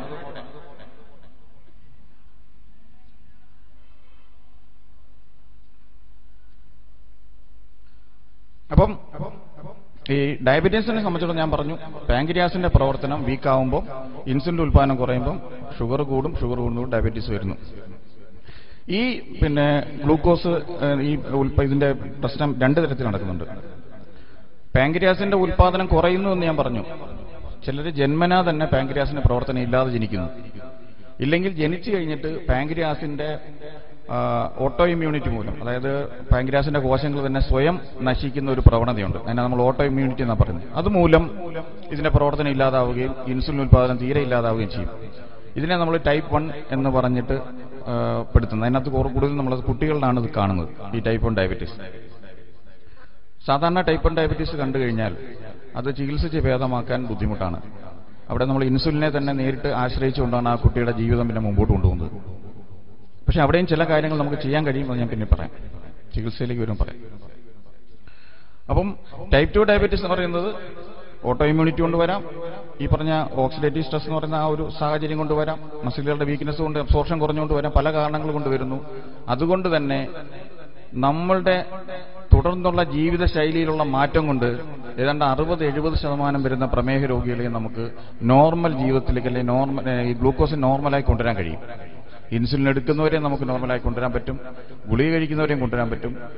അതുപോലെ തന്നെ മരുന്ന് കഴിക്കാത്ത മറ്റ് ആൾക്കാരുണ്ടെങ്കിൽ അവരെയും നമുക്കിത് നോർമലിലേക്ക് കൊണ്ടുവരാൻ പറ്റും. അതെങ്ങനെയും നമുക്കൊന്ന് ചർച്ച ചെയ്യാം. അപ്പം സാധാരണ ഇൻസുലിൻ എടുക്കേണ്ടി വരുന്നത് എന്തുകൊണ്ടാണ്? പാൻക്രിയാസ് ഉൽപ്പാദിപ്പിക്കുന്ന ഒരു 60-70 യൂണിറ്റ് ഇൻസുലിൻ ഡെയിലി ഉണ്ടെങ്കിൽ മാത്രമേ നമ്മുടെ ഗ്ലൂക്കോസിനെ നോർമലി നിർത്താൻ കഴിയൂ. അപ്പോൾ അതിന്റെ കുറവ് വരുന്നതനുസരിച്ച് ആദ്യം നമ്മൾ ഗുളിക കൊടുത്ത് നോക്കുന്നു. ഞാനിത് മോഡേൺ മെഡിസിൻ്റെ കാര്യം പറയുന്നത്. അപ്പോൾ ഗുളിക കൊടുത്ത് നോക്കും. അപ്പോൾ ഈ ഗുളികയുടെ ഒരു സ്റ്റിമുലേഷൻ കൊണ്ട് കുറെ കൂടി പിന്നെ ഇൻസുലിൻ ഉൽപ്പാദനം ഉള്ളിൽ നിന്ന് വരും. അപ്പോൾ അതിന് സാധാരണ പറയുന്നത് പാൻക്രിയാസിനെ സ്ക്യൂസ് ചെയ്യാന്ന് പറയാം. സ്ക്യൂസ് ചെയ്യാന്ന് പറഞ്ഞാൽ പിഴിയുക എന്നാണ് പറയുന്നത്. അപ്പോൾ ഈ ഗുളികയുടെ പിന്നെ പ്രയോഗം എന്ന് പറഞ്ഞതാണ് പാൻക്രിയാസിനെ പരമാവധി പിഴിഞ്ഞ് ഇൻസുലിന്റെ ഉള്ള ഇൻസുലിൻ മലവാരി എടുക്കുക. നമ്മൾ ഈ പിന്നെ ബംഗാളികളെ കൊണ്ടിട്ട് പണിയെടുപ്പിക്കുന്നവരെ ഒരു 6 മണി, ഇവിടുത്തെ നമ്മുടെ മലയാളികളാണ് 5 മണിക്കൂർ പോലും പണി ചെയ്യില്ല, 800-900 രൂപ കൊടുക്കണം. മറ്റവരാണെങ്കിൽ 500 രൂപ കൊടുത്തു കഴിഞ്ഞാൽ 600 രൂപ കൊടുത്തു കഴിഞ്ഞാൽ അവർ വന്നാൽ 8 മണിക്കൂർ 10 മണിക്കൂർ പണി ചെയ്യും. അപ്പോൾ അവരെ നമ്മൾ സ്ക്യൂസ് ചെയ്യുന്നു, കുറച്ചുകൂടെ സ്ക്യൂസ് ചെയ്യുന്നു. പക്ഷേ ഇപ്പോൾ അവർക്ക് അതിനേക്കാളും നന്നായിട്ട് കാര്യങ്ങൾ പഠിച്ചു. ഇപ്പോൾ ഇവിടുത്തെ ഉള്ളവരെക്കാളും നല്ല രീതിയിലാണ് അവർ നമ്മളെ പറ്റിക്കുന്നത്. അപ്പം ഈ സ്ക്യൂസിങ് കാരണം ഒരു 5-10 വർഷം കൊണ്ട് പാൻക്രിയാസിന്റെ പ്രവർത്തനം വീണ്ടും മോശമാവും. അപ്പൊ ഗുളികയുടെ ശ്രമം കഴിയുമ്പോഴത്തേക്ക് പാൻക്രിയാസിന്റെ സ്ഥിതി വഷളാവുകയാണ്. അപ്പൊ ആ സമയത്ത് നമ്മൾ ഇൻസുലിനിലേക്ക് പോകുന്നു. അപ്പൊ ഇൻസുലിൻ എടുത്തു തുടങ്ങി ഒരു പരിധി കഴിയുമ്പോൾ ഞാൻ മുമ്പേ പറഞ്ഞ ഇൻസുലിൻ റെസിസ്റ്റൻസ് ഡെവലപ്പ് ചെയ്യുന്നതോടുകൂടി ഇൻസുലിൻ അബ്സോർപ്ഷനും കുറയുന്നു. അതോടെ ഇൻസുലിൻ എടുത്താലും പ്രമേഹം നിയന്ത്രിക്കാൻ പറ്റാത്തൊരു സ്റ്റേജിലേക്ക് പോകുന്നു. അങ്ങനെ ആരെങ്കിലും ഉണ്ടോ ഈ കൂട്ടത്തിൽ? ഇൻസുലിൻ എടുത്തിട്ട് ഷുഗർ കുറയാത്തവർ ആരെങ്കിലും ഉണ്ടോ? ഉണ്ട്, യെസ്. അപ്പൊ ഇൻസുലിൻ എടുത്താൽ പോലും നമ്മൾ 10, 70, 80 യൂണിറ്റ് ഇൻസുലിൻ എടുക്കുന്നു. ഇതിനകത്തുമുണ്ട് 70 യൂണിറ്റ് എടുക്കുന്ന ഇൻസുലിൻ എടുക്കുന്ന പേഷ്യന്റ് കിടപ്പുണ്ട്. അപ്പോൾ എന്നിട്ടും അവർക്ക് നീരുണ്ട്, മറ്റ് പല അസോസിയേറ്റഡ് കംപ്ലയിൻസ് വരുന്നു. ഇതെന്താണ് സംഭവിക്കുന്നത്? അപ്പോൾ ഈ ഇൻസുലിൻ റെസിസ്റ്റൻസ് ഡെവലപ്പ് ചെയ്യുന്നു. അപ്പോൾ സ്വാഭാവികമായിട്ടും ഇനി അടുത്ത സ്റ്റേജ് എന്താ? അടുത്ത സ്റ്റേജ് ഒരു ചികിത്സയില്ല. ഇൻസുലിനപ്പുറത്തേക്ക് പിന്നെ ഒരു ചികിത്സയില്ല. അവിടെയാണ് നമ്മൾ നേരിടുന്ന ഏറ്റവും വലിയ പ്രതിസന്ധി. അതിനാണ് നമ്മൾ ഈ പിന്നെ ആരോഗ്യ പ്രശ്നങ്ങളിലേക്ക് വീണ്ടും നമ്മൾ തിരിച്ചു പോകുന്നത്. അപ്പൊ ഞാൻ നേരത്തെ പറഞ്ഞു, മസിലുകളുടെ ശേഷി കുറയുന്നത് ഇൻസുലിൻ അബ്സോർപ്ഷൻ കുറയ്ക്കും. അതിന്റെ ആ ശേഷി കുറയുമ്പം ഈ ഇൻസുലിനെ തിരിച്ചറിയാനുള്ള കഴിവ് കുറഞ്ഞിട്ട് ഈ ഗ്ലൂക്കോസിനെ അബ്സോർവ് ചെയ്യാൻ കഴിയാതെ വരുന്നു. അപ്പൊ മസിലിന്റെ ശേഷി വർദ്ധിപ്പിച്ചാൽ അത് മാറ്റിയെടുത്തൂടെ? അപ്പോൾ വ്യായാമത്തിന് അതിൻ്റെ അകത്ത് പ്രധാന ഘടകമുണ്ട്. അതുകൊണ്ടാണ് രാവിലെ എൻ്റെ അടുത്ത് വരുന്ന പേഷ്യൻ്റാണ് ഞാൻ തീർച്ചയായിട്ടും പറയും രാവിലെ ഒരു 4 കിലോമീറ്റർ നടക്കണം. നടക്കാൻ പറ്റാത്തവരാണെങ്കിൽ അതേപോലെ പറ്റുന്ന രീതിയിൽ എക്സസൈസ് ചെയ്യണം. ഒന്നുമില്ലെങ്കിൽ കൈകൊണ്ടെങ്കിലും കുറെ വർക്ക് ചെയ്യിക്കുക. അതൊരു ദിവസം മുഴുവനും പലതവണയായിട്ട് ചെയ്യുമ്പോൾ നമുക്ക് കുറേയെങ്കിലും പിന്നെ ഗ്ലൂക്കോസിനെ നമുക്ക് കത്തിച്ചു കളയാൻ കഴിയും. മസിലുകൾക്ക് സ്ട്രെങ്ത് കൊടുക്കാനും കഴിയും. ഇല്ല, പാസീവ് ട്രീറ്റ്മെന്റ്സ് ഉണ്ട്. ആയുർവേദത്തിലാണെങ്കിൽ പല തരത്തിലുള്ള ചികിത്സകൾ തന്നെ ഉണ്ട്. അതോടുകൂടി നമുക്ക് ഈ മസിലുകളെ സ്റ്റിമുലേറ്റ് ചെയ്തെടുക്കാൻ പറ്റും, വെയിറ്റ് ലോസ് കുറയ്ക്കാൻ പറ്റും. ഈ രക്തഓട്ടം കൂട്ടിക്കൊണ്ടുവരുന്നതോടുകൂടി അവരുടെ വീണ്ടും ആരോഗ്യസ്ഥിതി മെച്ചപ്പെടും. ആ ഇൻസുലിൻ നിർത്താതെ തന്നെ ആ ഇൻസുലിൻ ഉപയോഗിച്ചുകൊണ്ട് തന്നെ ഗ്ലൂക്കോസ് നിയന്ത്രിക്കുന്ന സ്റ്റേജിലേക്ക് ആദ്യം വരും. പിന്നെ ഇൻസുലിന്റെ അളവ് കുറയ്ക്കാനും പറ്റും. കാരണം അത്ര ഇൻസുലിൻ ആവശ്യം വരില്ല. 2 പാൻക്രിയാസ് സ്റ്റിമുലേറ്റ് ചെയ്ത് കിട്ടുന്നതോടുകൂടി ബീറ്റാ സെൽസ് വർക്ക് ചെയ്യുന്നതനുസരിച്ച് കൂടുതൽ ഇൻസുലിൻ ഉൽപ്പാദനം വരും. അപ്പോൾ നമ്മുടെ ഇൻസുലിൻ കുറച്ചുകൂടി ഉണ്ടായി കിട്ടും. പിന്നെ നമുക്ക് വേണ്ടത് എന്താ? ഇതിന് പറ്റുന്ന ഭക്ഷണം. നമ്മളൊക്കെ ധരിച്ചു വെച്ചിരിക്കുന്നത് ഭക്ഷണം കൂടുതൽ കഴിച്ചാൽ ഷുഗർ കൂടുന്നതാണ്. ഒരു പരിധിവരെ അത് ശരിയാണ്. ഇപ്പൊ കപ്പ അല്ലെങ്കിൽ ചോറ് അല്ലെങ്കിൽ അതുപോലെ കൂടുതൽ പിന്നെ ഈ ഷുഗർ കണ്ടന്റുള്ള ആഹാര പദാർത്ഥങ്ങൾ, ഗ്രെയിൻസ് അല്ലെങ്കിൽ പിന്നെ ഈ റൂട്ട്സ് അല്ലെ വേരിലുള്ള ഭക്ഷണങ്ങൾ കഴിച്ചു കഴിഞ്ഞാൽ ഷുഗർ കൂടും, സ്വാഭാവികമായിട്ടാണ്. പക്ഷെ എന്തുകൊണ്ടാണ് ഇത് കൂടുന്നേ? അതിനെ നമുക്ക് ഗ്ലൂക്കോസിനെ ഉപയോഗിക്കാൻ കഴിയുന്നില്ല, നമ്മുടെ വ്യായാമക്കുറവോട് ഉപയോഗിക്കാൻ കഴിയുന്നത്. അപ്പം ഒരു പരിധിവരെ നമുക്ക് ഈ ഭക്ഷണങ്ങളെല്ലാം കഴിക്കാൻ പറ്റും, നമുക്ക് നല്ല രീതിയിൽ അധ്വാനം ഉണ്ടെങ്കിൽ. അധ്വാനമില്ലെങ്കിൽ നമുക്കത് കുറയ്ക്കാം. പക്ഷേ അവിടെയും നമുക്ക് പഴവർഗ്ഗങ്ങളെ മാറ്റി നിർത്താൻ കഴിയില്ല. മധുരം എന്നുള്ള രീതിയിൽ നമ്മൾ പലപ്പോഴും പഴവർഗ്ഗങ്ങളെ ഒഴിവാക്കും. പൊതുവെ ഡോക്ടർമാരും പറയാറുണ്ട്, അത് ആയുർവേദ ഡോക്ടർമാരും പറയും, അലോപ്പതി ഡോക്ടർമാരും പറയും. ആരുടെയും ഇതല്ല. കാരണം മധുരം കൂടുതൽ കഴിച്ചു കഴിഞ്ഞാൽ, കാരണം അവർ പറയുന്നത് വേറൊന്നും കൊണ്ടല്ല, അത് അവരുടെ കുറ്റമല്ല. ഈ രോഗിയെടുത്ത് എന്തെങ്കിലും കഴിക്കാൻ പറഞ്ഞാൽ, ഇപ്പോ എന്തെങ്കിലും ഒരു സാധനം ഒരു പീസ് കഴിച്ചോളാൻ പറഞ്ഞാൽ 9 പീസ് കഴിക്കും. കാരണം അവർ അനുവാദം കിട്ടിക്കഴിഞ്ഞു. പിന്നെ ഒരു ഇതില്ല. പഥ്യം ഉണ്ടോ ഡോക്ടറെ എന്ന് ചോദിക്കും. ഭയങ്കര പഥ്യം എന്ന് പറയുന്നത്. എന്നാലും ഒരിച്ചിരി അളവ്, എന്നാൽ ഒരു ചെറിയ പൊടിമീൻ എന്തെങ്കിലും കഴിച്ചോ, അടുത്ത ആഴ്ച വരും എന്തൊക്കെ കഴിച്ചെന്ന് ചോദിക്കുമ്പോൾ ഞാൻ നെയ്മീനാ കഴിച്ചെന്ന് പറയും.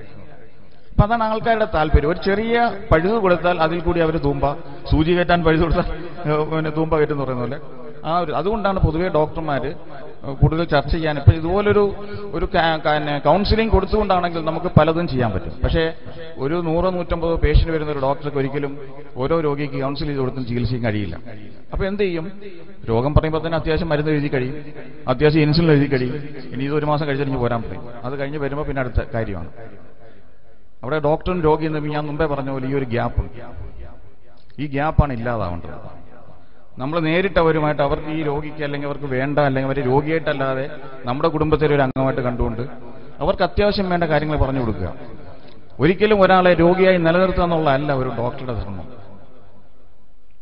രോഗികൾ നമുക്ക് ഇഷ്ടം പോലെ ഉണ്ടാവും. കാരണം ലോകമുള്ളിടത്തോളം കാലം രോഗങ്ങളും മറ്റും പ്രശ്നങ്ങളൊക്കെ വരും. അതിന് നമ്മൾ സൃഷ്ടിക്കേണ്ട കാര്യമില്ല, അത് സ്വാഭാവികമാണ്. പക്ഷേ ഉള്ളവരെ സംരക്ഷിക്കുകയും അവരെ അതിൽ നിന്ന് മോചനം നേടുകയും ചെയ്യുക, ആ രോഗിയുടെ കുടുംബത്തിൽ നിന്ന് ഒരാളോട് അടുത്തൊരാളെ രോഗിയാകാതിരിക്കാൻ ശ്രമിക്കുക എന്നുള്ളതാണ് യഥാർത്ഥത്തിൽ നമ്മുടെ ലക്ഷ്യം. അപ്പൊ അതുകൊണ്ട് തന്നെയാണ് ഈ കൗൺസിലിംഗിന്റെ ഉദ്ദേശം തന്നെ ഇങ്ങനെ സംസാരിക്കുന്നത്.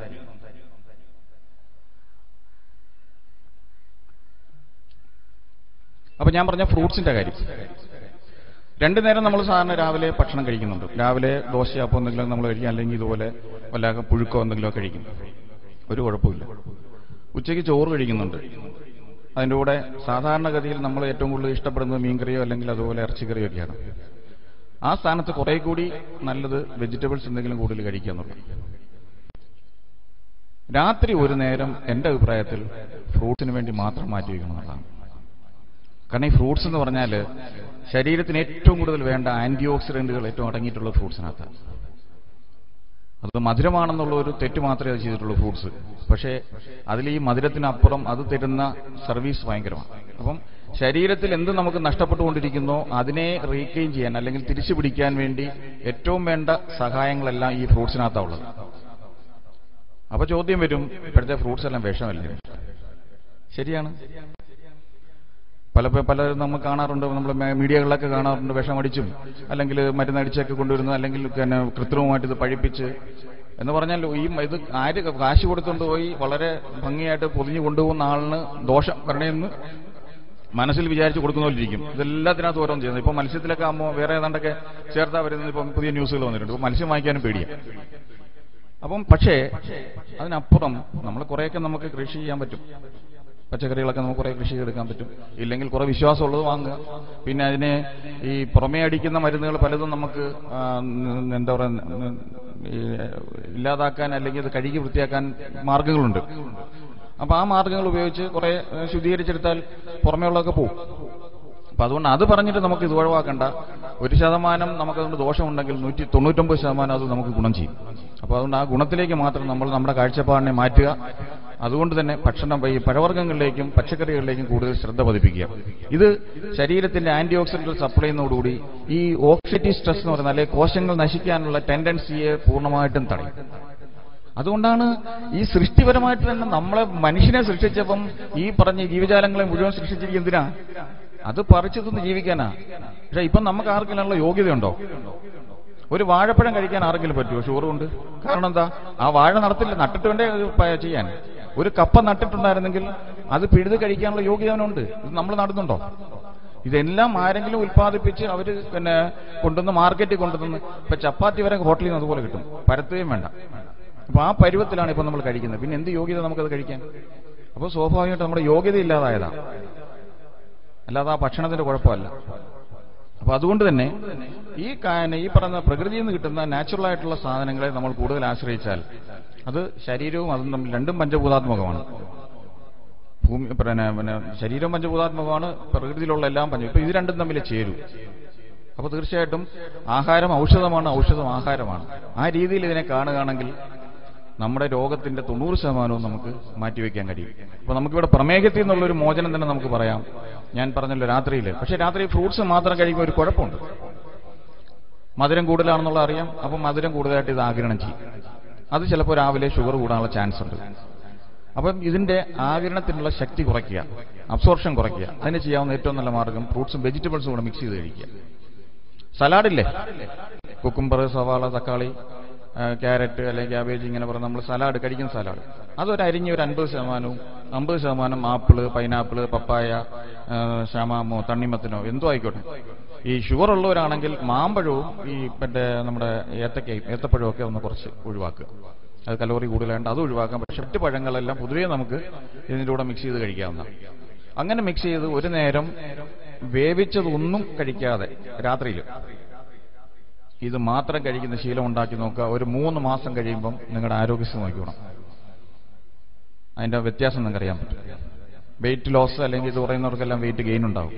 തടിയുള്ളവരുടെയൊക്കെ തടി കുറയാൻ തുടങ്ങും. പ്രമേഹം ഒരാഴ്ച കഴിയുമ്പോൾ തന്നെ കുറഞ്ഞു കൊടുക്കും. ഈ ഇൻസുലിൻ എടുക്കുന്ന ആരായാലും ചെയ്തു, അല്ലെങ്കിൽ എന്നെ വിളിച്ചോ, ഫോണിൽ വിളിച്ചോ.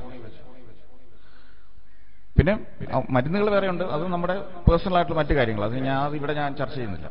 അതിന്റെ മരുന്നുകളെ കുറിച്ച് ആരോഗ്യപരമായുള്ളൊരു സമീപനത്തിന്റെ കാര്യം ഞാൻ പറഞ്ഞു. അപ്പം തീർച്ചയായിട്ടും 2 നേരം ഭക്ഷണവും 1 നേരവും ആഹാരവും ആയിക്കഴിഞ്ഞാൽ നമ്മുടെ ഈ പറഞ്ഞ പ്രശ്നങ്ങൾ പരിഹരിക്കപ്പെടും. അപ്പോൾ പ്രമേഹത്തിനകത്ത് ഏകദേശം എനിക്ക് പൊതുവേ പറയാനുള്ള കാര്യങ്ങൾ ഇതാണ്. പിന്നെ പ്രമേഹത്തിന്റെ അനുബന്ധ രോഗങ്ങൾ, പ്രമേഹം നിയന്ത്രിതമാവുന്നതോടുകൂടി ഒരുവിധമുള്ള അനുബന്ധ പ്രശ്നങ്ങളൊക്കെ തന്നെ കുറഞ്ഞു തുടങ്ങും. 2, പ്രമേഹ രോഗി എപ്പോഴും പൊതുവെ മടിയരായിരിക്കും. രാവിലെ എണ്ണിക്കാൻ മടി, എന്തെങ്കിലും ചെയ്യാൻ മടി. പിന്നെ നമ്മൾ നടക്കാൻ പറഞ്ഞാൽ ഒരു 100 കാരണങ്ങൾ പറയും. ഇപ്പോഴാണെങ്കിൽ പട്ടിയുടെ കാര്യം കൂടെ പറയും. ഇപ്പം എവിടെ പോയാലും പട്ടിയുടെ വിഷയമാണ് പറയുന്നത്. ഈ അടുത്തിടയ്ക്ക് പട്ടി പ്രശ്നം പത്രത്തിൽ വന്നു തുടങ്ങിയ ശേഷം റോഡിൽ ഇറങ്ങത്തില്ല ആരും, പട്ടി കാരണം. ഒന്ന് നടന്നുകൂടെ ഒരു 2 കിലോമീറ്റർ. ഞങ്ങളുടെ നാട്ടിലെല്ലാം പട്ടിയാണ് ഡോക്ടർ, പേപ്പട്ടിയാണ് കൂടുതലും.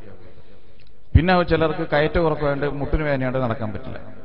അപ്പം നടക്കാതിരിക്കാൻ എന്തൊക്കെ കാരണം കണ്ടെത്താമോ ഈ കാരണങ്ങളാണ് ആദ്യം അതിന് മറുപടിയായിട്ട് പറയുന്നത്. അപ്പം നമ്മൾ പോസിറ്റീവ് ആവണം. നമുക്കൊരു ജീവിതമുണ്ട്, ഒരു ജന്മം, ഒരു ജീവിച്ചു തീർക്കാനുള്ള ഒരു ജന്മമാണ്. അത് 30 വയസ്സാകുമ്പോൾ തന്നെ രോഗിയാവുന്നു. 40 വയസ്സാകുന്ന തൊട്ട് നമ്മൾ ആശുപത്രിയിൽ തന്നെ ജീവിതം കഴിച്ചു കൂട്ടുന്നു.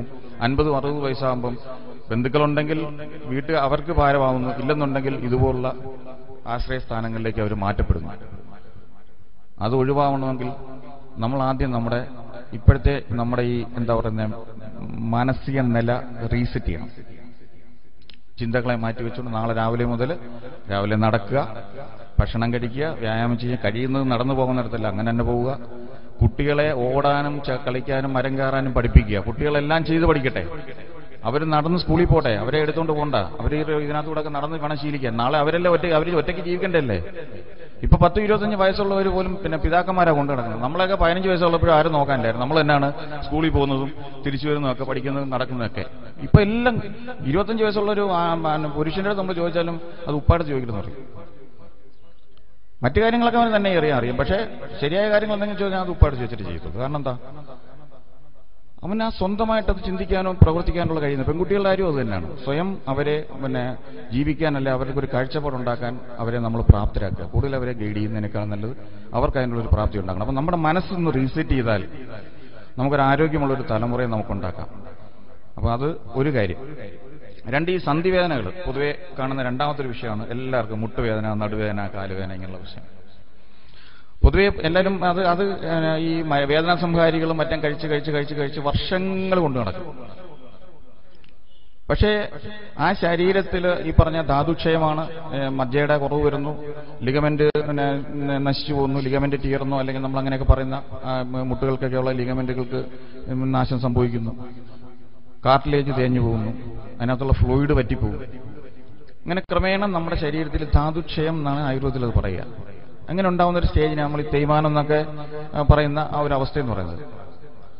ശരിക്കും എന്തുകൊണ്ടാണ് അത് സംഭവിക്കുന്നത്? ഇതേ കാരണങ്ങളാണ് ഞാൻ മുമ്പേ പറഞ്ഞ പോലെ.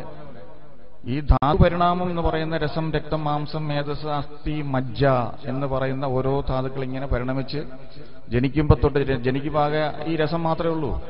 ഈ കുട്ടിയുടെ എക്സ്റേ എടുത്ത് നോക്കാമെങ്കിൽ, ജനിക്കുന്ന കുട്ടിയുടെ എക്സ്റേ എടുത്ത് നോക്കിയാൽ അതിനകത്ത് വലിയ അസ്ഥിയും കാര്യങ്ങളൊന്നും കാണത്തില്ല. ആകെപ്പാടെ ഒരു രൂപം മാത്രമേ കാണൂ. അത് പിന്നെ രക്തം ഉണ്ടായി, രക്തത്തിൽ നിന്ന് ചെറിയ മാംസപിണ്ഡം പോലെ വന്ന് 1-2 വയസ്സൊക്കെ ആകുമ്പോഴാണ് അതിനകത്ത് ചെറിയ മേധസ്സും പിന്നെ ചെറിയ അസ്ഥിയുടെ ഭാവമൊക്കെ വരുന്നു. 8-7-8 വയസ്സൊക്കെ വരുമ്പോഴാണ് ഈ മജ്ജയൊക്കെ ഉണ്ടായി വരുന്നത്. അത് കഴിഞ്ഞിട്ട് അവസാനത്തെ ധാതു എന്ന് പറയുന്നതാണ് നമ്മുടെ പ്രത്യുൽപാദനത്തിനുള്ള സാധനം, സ്ത്രീകളുടെയും പുരുഷന്റെയും സാധനം. എപ്പോഴാണ് നമുക്കറിയാൻ വരുന്നത്? 13 വയസ്സ് 15 വയസ്സ് സമയത്താണ് അത് ഉണ്ടാവുന്നത്. അപ്പൊ അങ്ങനെ ധാതു പരിണാമം വരുന്നു. ഇതേപോലെ തന്നെ ഒരു ഘട്ടം കഴിയുമ്പം ധാതു ശോഷം തിരിച്ചു വരും. 10, 45, 50 വയസ്സാകുമ്പോൾ നമ്മൾ ഈ പറഞ്ഞ അവസാനത്തെ സാധനം ആദ്യം നമ്മൾ ഇല്ലാതാവുന്ന എന്താ? ഇപ്പൊ തെങ്ങിലോട്ട് നോക്കിയാൽ വലിയ കൊന്നത്തങ്ങായി കഴിഞ്ഞാൽ ആദ്യം എന്ത് കാണത്തില്ല? തേങ്ങ കാണില്ല. അത് കഴിയുമ്പോൾ പിന്നെ ഓല കാണത്തില്ല, പിന്നെ മണ്ട കാണില്ല, പിന്നാണ് ഓരോന്നോരും താഴോട്ട് വരുന്നത്. അതേപോലെ തന്നെ നമ്മുടെ സ്ത്രീ വരുന്നത് ആദ്യം ഈ പറഞ്ഞ പ്രത്യുൽപാദന ശേഷി നഷ്ടപ്പെടും. അത് കഴിയുമ്പോൾ മുട്ടിനകത്തൊക്കെ കിടുകിടാന്ന് സൗണ്ട് കേൾക്കുന്നത് മജ്ജയില്ല. മജ്ജ എന്നാണ് ലാസ്റ്റ് വന്നത്. അപ്പൊ തിരിച്ചു വന്നപ്പോൾ മജ്ജ നഷ്ടപ്പെട്ടു. പിന്നെ മജ്ജയുടെ ഇപ്പുറത്ത് ആരാ പോകുന്നേ? അസ്ഥി. അത് കഴിയുമ്പോൾ മാംസം ശോഷിച്ചു. പിന്നെ കുറച്ച് കഴിയുമ്പോഴത്തേക്ക് പിന്നെ രക്തം കുറഞ്ഞ് മാംസം ശോഷിച്ച് കഴിയുമ്പോൾ നമുക്കറിയാം ഒരു പിന്നെ കവറിലോട്ട് എടുക്കാനുള്ള സമയമാവും. പിന്നെ ആകെ രക്തത്തിന്റെ ഇത് മാത്രമേ കാണൂ. അതും ഒരുവിധം ഓട്ടം നിന്ന് കഴിയുമ്പം കഴിഞ്ഞു. അപ്പൊ തിരിച്ചു വരികയാണ്. അപ്പൊ നമ്മൾ അങ്ങോട്ടുള്ള വളർച്ചയിൽ നിന്നുള്ള തിരിച്ചു വരവിനെ നമ്മൾ സ്പീഡ് കൂട്ടാതാക്കാൻ നമ്മൾ ശ്രമിച്ചാൽ പറ്റും.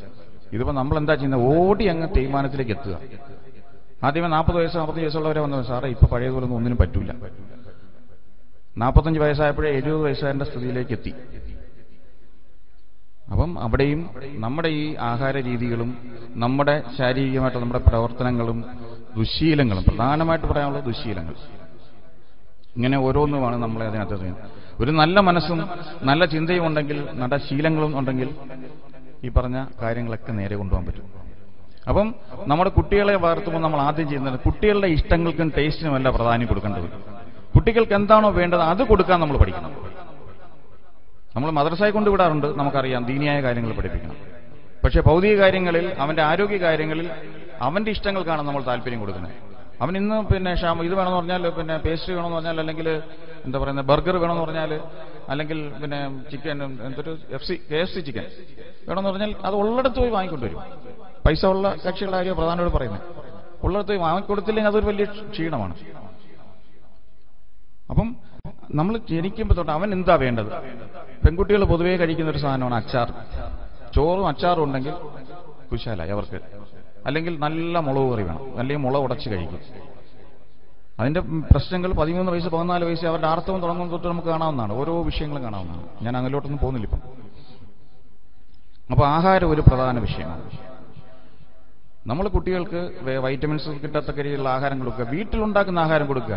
അത്യാവശ്യം കപ്പയും ഈ ചേമ്പും കാച്ചിലും ഒക്കെ പുഴുങ്ങി കുട്ടികൾക്ക് കൊടുക്കണം. അതുപോലെ തന്നെ പിന്നെ ഈ പറഞ്ഞ പിന്നെ പരിപ്പും പയറും ബീൻസും അമരയും വെണ്ടയും മുരിങ്ങയും എല്ലാം അവരുടെ ആഹാരത്തിൽ കൊടുക്കണം. ഇത് കുട്ടി കഴിക്കില്ലെന്ന് പറഞ്ഞാൽ കഴിപ്പിക്കണം, കഴിപ്പിച്ച് അവനെ ശീലിപ്പിക്കണം. നമ്മുടെ കുട്ടിയിരത്തി തന്നെ അവനിത് വാരി കൊടുത്ത് അവനെ ശീലിപ്പിക്കണം. അങ്ങനെ അവൻ ആ ശീലം ഉണ്ടാക്കണം. മാംസാഹാരങ്ങളോടുള്ള താല്പര്യം കുറയ്ക്കണം, പ്രത്യേകിച്ച് ബീഫ്. ഇപ്പോഴത്തെ ചിക്കൻ ഒട്ടും കൊള്ളുന്നില്ല.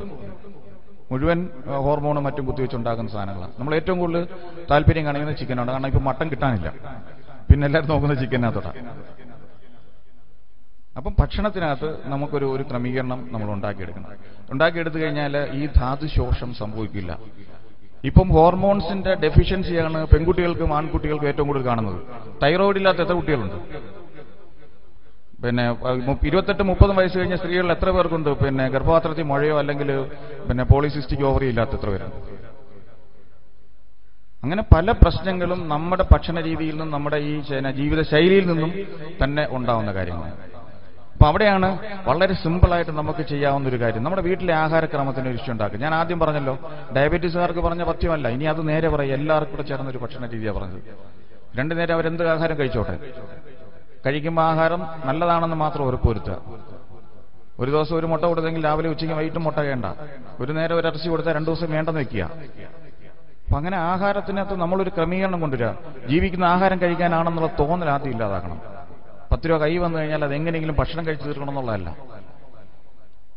മോഡി പറയുന്ന പോലെ പണം എന്ന് പറഞ്ഞാൽ ക്രയവിക്രയം ചെയ്യാനുള്ളതാ, തിന്നാനും സൂക്ഷിക്കാനും അങ്ങനെ ദൂർത്തടിച്ച് കളയാനുള്ള സാധനമല്ല. അത് ആവശ്യത്തിന് 2000 രൂപ മതി ഒരാഴ്ചത്തേക്ക് എന്ന് പറയുന്ന പോലെ ഈ നമ്മൾ അത്യാവശ്യം നമ്മൾക്ക് ഒരാൾക്ക് വേണ്ട അന്നം കഴിക്കുക.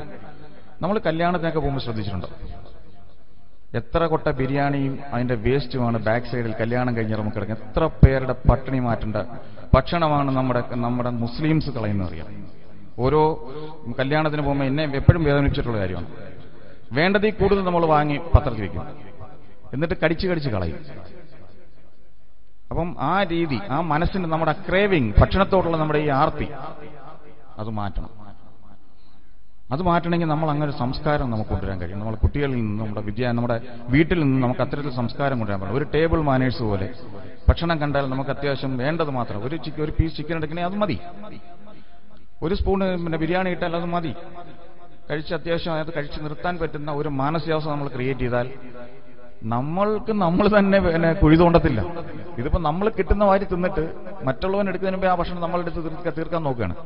എന്നിട്ട് നമ്മൾ തന്നെ നമുക്ക് കൊളസ്ട്രോളിനും പിന്നെ ഷുഗറിനും പ്രഷറിനും പിന്നെ ഈ പറഞ്ഞ ഓരോ അസുഖങ്ങൾക്കായിട്ട് നമ്മൾ മരുന്ന്. എന്നിട്ട് തടി കുറയ്ക്കാൻ വേണ്ടി പിന്നെ വേറെ ചെലവ് കാശ് ചെലവാക്കി നടക്കുന്നവരുണ്ട്. സാറേ ഈ വെയിറ്റ് ഒന്ന് കുറച്ച് തരാമെന്ന് ചോദിച്ചു. രാവിലെ ഒരു 2-3 കിലോമീറ്റർ നടക്കാൻ പറ്റുമോ? അത് വലിയ പാടാണ്, സമയം കിട്ടത്തില്ല. കാരണം പിള്ളേരെയൊക്കെ രാവിലെ സ്കൂളിൽ കൊണ്ട് ഇതൊക്കെ ഉണ്ട്. പിന്നെ വൈകുന്നേരം ആണെങ്കിലോ ഇല്ല, വൈകുന്നേരം ഒട്ടും പറ്റത്തില്ല. കാരണം സന്ധ്യ കഴിഞ്ഞാൽ പിന്നെ ഇറങ്ങാനൊക്കെ ബുദ്ധിമുട്ടായിരിക്കും. പിന്നെ ഈ ഭക്ഷണമൊക്കെ എങ്ങനെയാ? അത് അങ്ങനെ വലിയ കാര്യമൊന്നുമില്ല, വളരെ നിയന്ത്രിച്ചുള്ള ഭക്ഷണം കഴിക്കൂ. രാത്രി എന്താ കഴിക്കുന്നത്? രാത്രി ചിലപ്പോൾ 2-3 ചപ്പാത്തി ഇച്ചിരി ചിക്കനും കഴിക്കും. പിന്നെ ഉച്ചയ്ക്ക് ആഴ്ചയിൽ 2 ദിവസമൊക്കെ ചിലപ്പോൾ ബിരിയാണി അങ്ങനെ കഴിക്കും. വേറെ വലുതായിട്ടൊന്നും കഴിപ്പൊന്നുമില്ല. ഇതാണ് നമ്മുടെ വളരെ ലളിതമായ ഭക്ഷണ രീതി. അപ്പം ഞാനതാ പറഞ്ഞത്, ആഹാരത്തിനോടുള്ള നമ്മുടെ ആ കൺസെപ്റ്റ് ഭയങ്കര വ്യത്യാസം. അതാ നമ്മുടെ സമുദായത്തിനാണ് ഏറ്റവും കൂടുതൽ ഈ ആരോഗ്യ പ്രശ്നമുള്ളത്. എനിക്ക് ഏറ്റവും കൂടുതൽ പേഷ്യൻസ് ഉള്ളത് മലപ്പുറത്താണ്. ഞാൻ മലപ്പുറത്ത് പോയതും അതുകൊണ്ടാണ്. നമ്മുടെ 1-2 സുഹൃത്തുക്കൾ ഇവിടെ തന്നെ ഇരിപ്പുണ്ട്, പേഷ്യൻസ് ഒക്കെ ആയിട്ട് പരിചയപ്പെട്ടവർ. 20-22 വർഷം ഞാൻ കരുനാഗപ്പള്ളി പ്രാക്ടീസ് ചെയ്ത അത്രയും പേഷ്യന്റിനെ എനിക്ക് 4 വർഷം കൊണ്ട് മലപ്പുറത്ത് കിട്ടിയിട്ടുണ്ട്. ചിന്താപരമായിട്ടും പിന്നെ പ്രവൃത്തിപരമായിട്ടും ആശയപരമായിട്ടും ഈ ദേശത്തിന്റെ വ്യത്യാസം നമുക്ക് വളരെ വ്യക്തമായിട്ട് അറിയാൻ പറ്റും. ആഹാര രീതിയിൽ, പിന്നെ നമ്മുടെ ഈ പ്രവർത്തനങ്ങളിലുള്ള വ്യത്യാസം. അവിടെ ഒരു 90% സ്ത്രീകൾ പണിയില്ലാതെ അവർ വീട്ടിലിരിക്കുകയും ഷോപ്പിംഗ് നടത്തുകയും ചെയ്യുമ്പോൾ നമ്മുടെ നാട്ടിലെ 90% പിന്നെ സ്ത്രീകൾ തൊഴിലുറപ്പിനോ അല്ലെ അണ്ടി ഓഫീസുകളിലോ പോയി ജോലി ചെയ്യുന്നുണ്ട്. ശരിയല്ലേ? ഞാൻ നമ്മുടെ സമുദായം മാത്രം എടുത്ത് പറഞ്ഞല്ല, പൊതുവിലുള്ള കാര്യം പറഞ്ഞേ. കൊല്ലത്ത് എത്ര അണ്ടി ഓഫീസുണ്ട്? അവിടെ മുഴുവൻ സ്ത്രീകളാ ജോലി ചെയ്യുന്നത്. പക്ഷെ മലപ്പുറത്ത് അണ്ടി ഓഫീസില്ല, കോഴിക്കോട്ടില്ല. കാര്യം എന്താ? അവിടെ പെണ്ണുങ്ങളെ കിട്ടത്തില്ല പണി ചെയ്യാൻ. അപ്പൊ അവര് ഈ ഭക്ഷണം കഴിക്കുന്നു, അവരുടെ ജീവിതം ആസ്വദിക്കുന്നു. അല്ലെങ്കിൽ ദാരിദ്ര്യം എത്ര ഉള്ളവരാണെങ്കിൽ കൊള്ളാം, അവരെ കണ്ടാൽ നമുക്ക് അതുകൊണ്ട് തോന്നത്തില്ല. കാരണം അവരുടെ ജീവിതം ആ ഒരു ശൈലി സെറ്റപ്പ് ചെയ്തിരിക്കുകയാണ്. 13 വയസ്സ് 14 വയസ്സല്ലേ 15 വയസ്സ് 16 വയസ്സ് നമ്മൾ കല്യാണം കഴിക്കുന്നു, 18 ആകുമ്പോൾ കുട്ടികളാവുന്നു, ജീവിതം ആ ലെവലിലേക്ക് അങ്ങ് സെറ്റ് ചെയ്ത് പോവുകയാണ്. മറ്റൊരു ചിന്ത അവർക്കില്ല. അപ്പൊ അധ്വാനം എന്ന് പറഞ്ഞ സാധനം അവരുടെ അജണ്ടയില്ല. ഗൾഫിൽ നിന്ന് 10,000 രൂപ വന്നാൽ 8,000 രൂപ ഷോപ്പിങ്ങും മറ്റു കാര്യങ്ങളും പർച്ചേസ് എല്ലാം കൂടെ തീർത്ത് അതിനൊരു കണക്ക് എഴുതി വെച്ച് അവിടെ വെച്ചേക്കും. പക്ഷെ ഇവിടെ അങ്ങനല്ല. ഇവിടെ കുറെ കൂടി അധ്വാനിക്കുന്നവരും സമ്പാദ്യശീലമുള്ളവരും അല്ലെങ്കിൽ ആ ഒരു കൺസെപ്റ്റ് ഉള്ള ആൾക്കാരാണ്. അതുകൊണ്ട് തന്നെ ഞാൻ പറഞ്ഞ എനിക്കിവിടെ പേഷ്യന്റ് കുറവായിരുന്നു പറഞ്ഞു. കാരണം ആശുപത്രി കൊണ്ട് കാശ് കളയില്ല. അത്രത്തോളം രോഗങ്ങളും നമ്മുടെ ഈ കൊല്ലം തിരുവനന്തപുരം മേഖലയെ എടുത്തു നോക്കിയാൽ ഇല്ല. തീരപ്രദേശത്തോട്ട് പോയി ഞാൻ കാണും. അപ്പൊ ഞാൻ പറഞ്ഞത് ഭൂമി ശാസ്ത്രപരമായിട്ട് തന്നെ ഈ അസുഖങ്ങളുടെ കാര്യത്തിലും നമ്മുടെ സ്വഭാവത്തിന്റെ കാര്യത്തിലും ജീവിതശൈലിയുടെ കാര്യത്തിലും വളരെ വ്യത്യാസമുണ്ട്. അപ്പം നമ്മുടെ ആൾക്കാർക്ക് കുറച്ചുകൂടി പറഞ്ഞാൽ മനസ്സിലാവും, ഇവിടെയുള്ള ആൾക്കാർക്ക് പറഞ്ഞാൽ മനസ്സിലാവും. അപ്പൊ അതുകൊണ്ട് ഈ ഭക്ഷണ രീതിയിലുള്ള കാര്യത്തിൽ കുറെ കൂടെ സെറ്റ് ചെയ്യാം. ഇപ്പൊ ഞാൻ മുമ്പേ പറഞ്ഞു വന്നെന്താ, ധാതു പരിണാമം.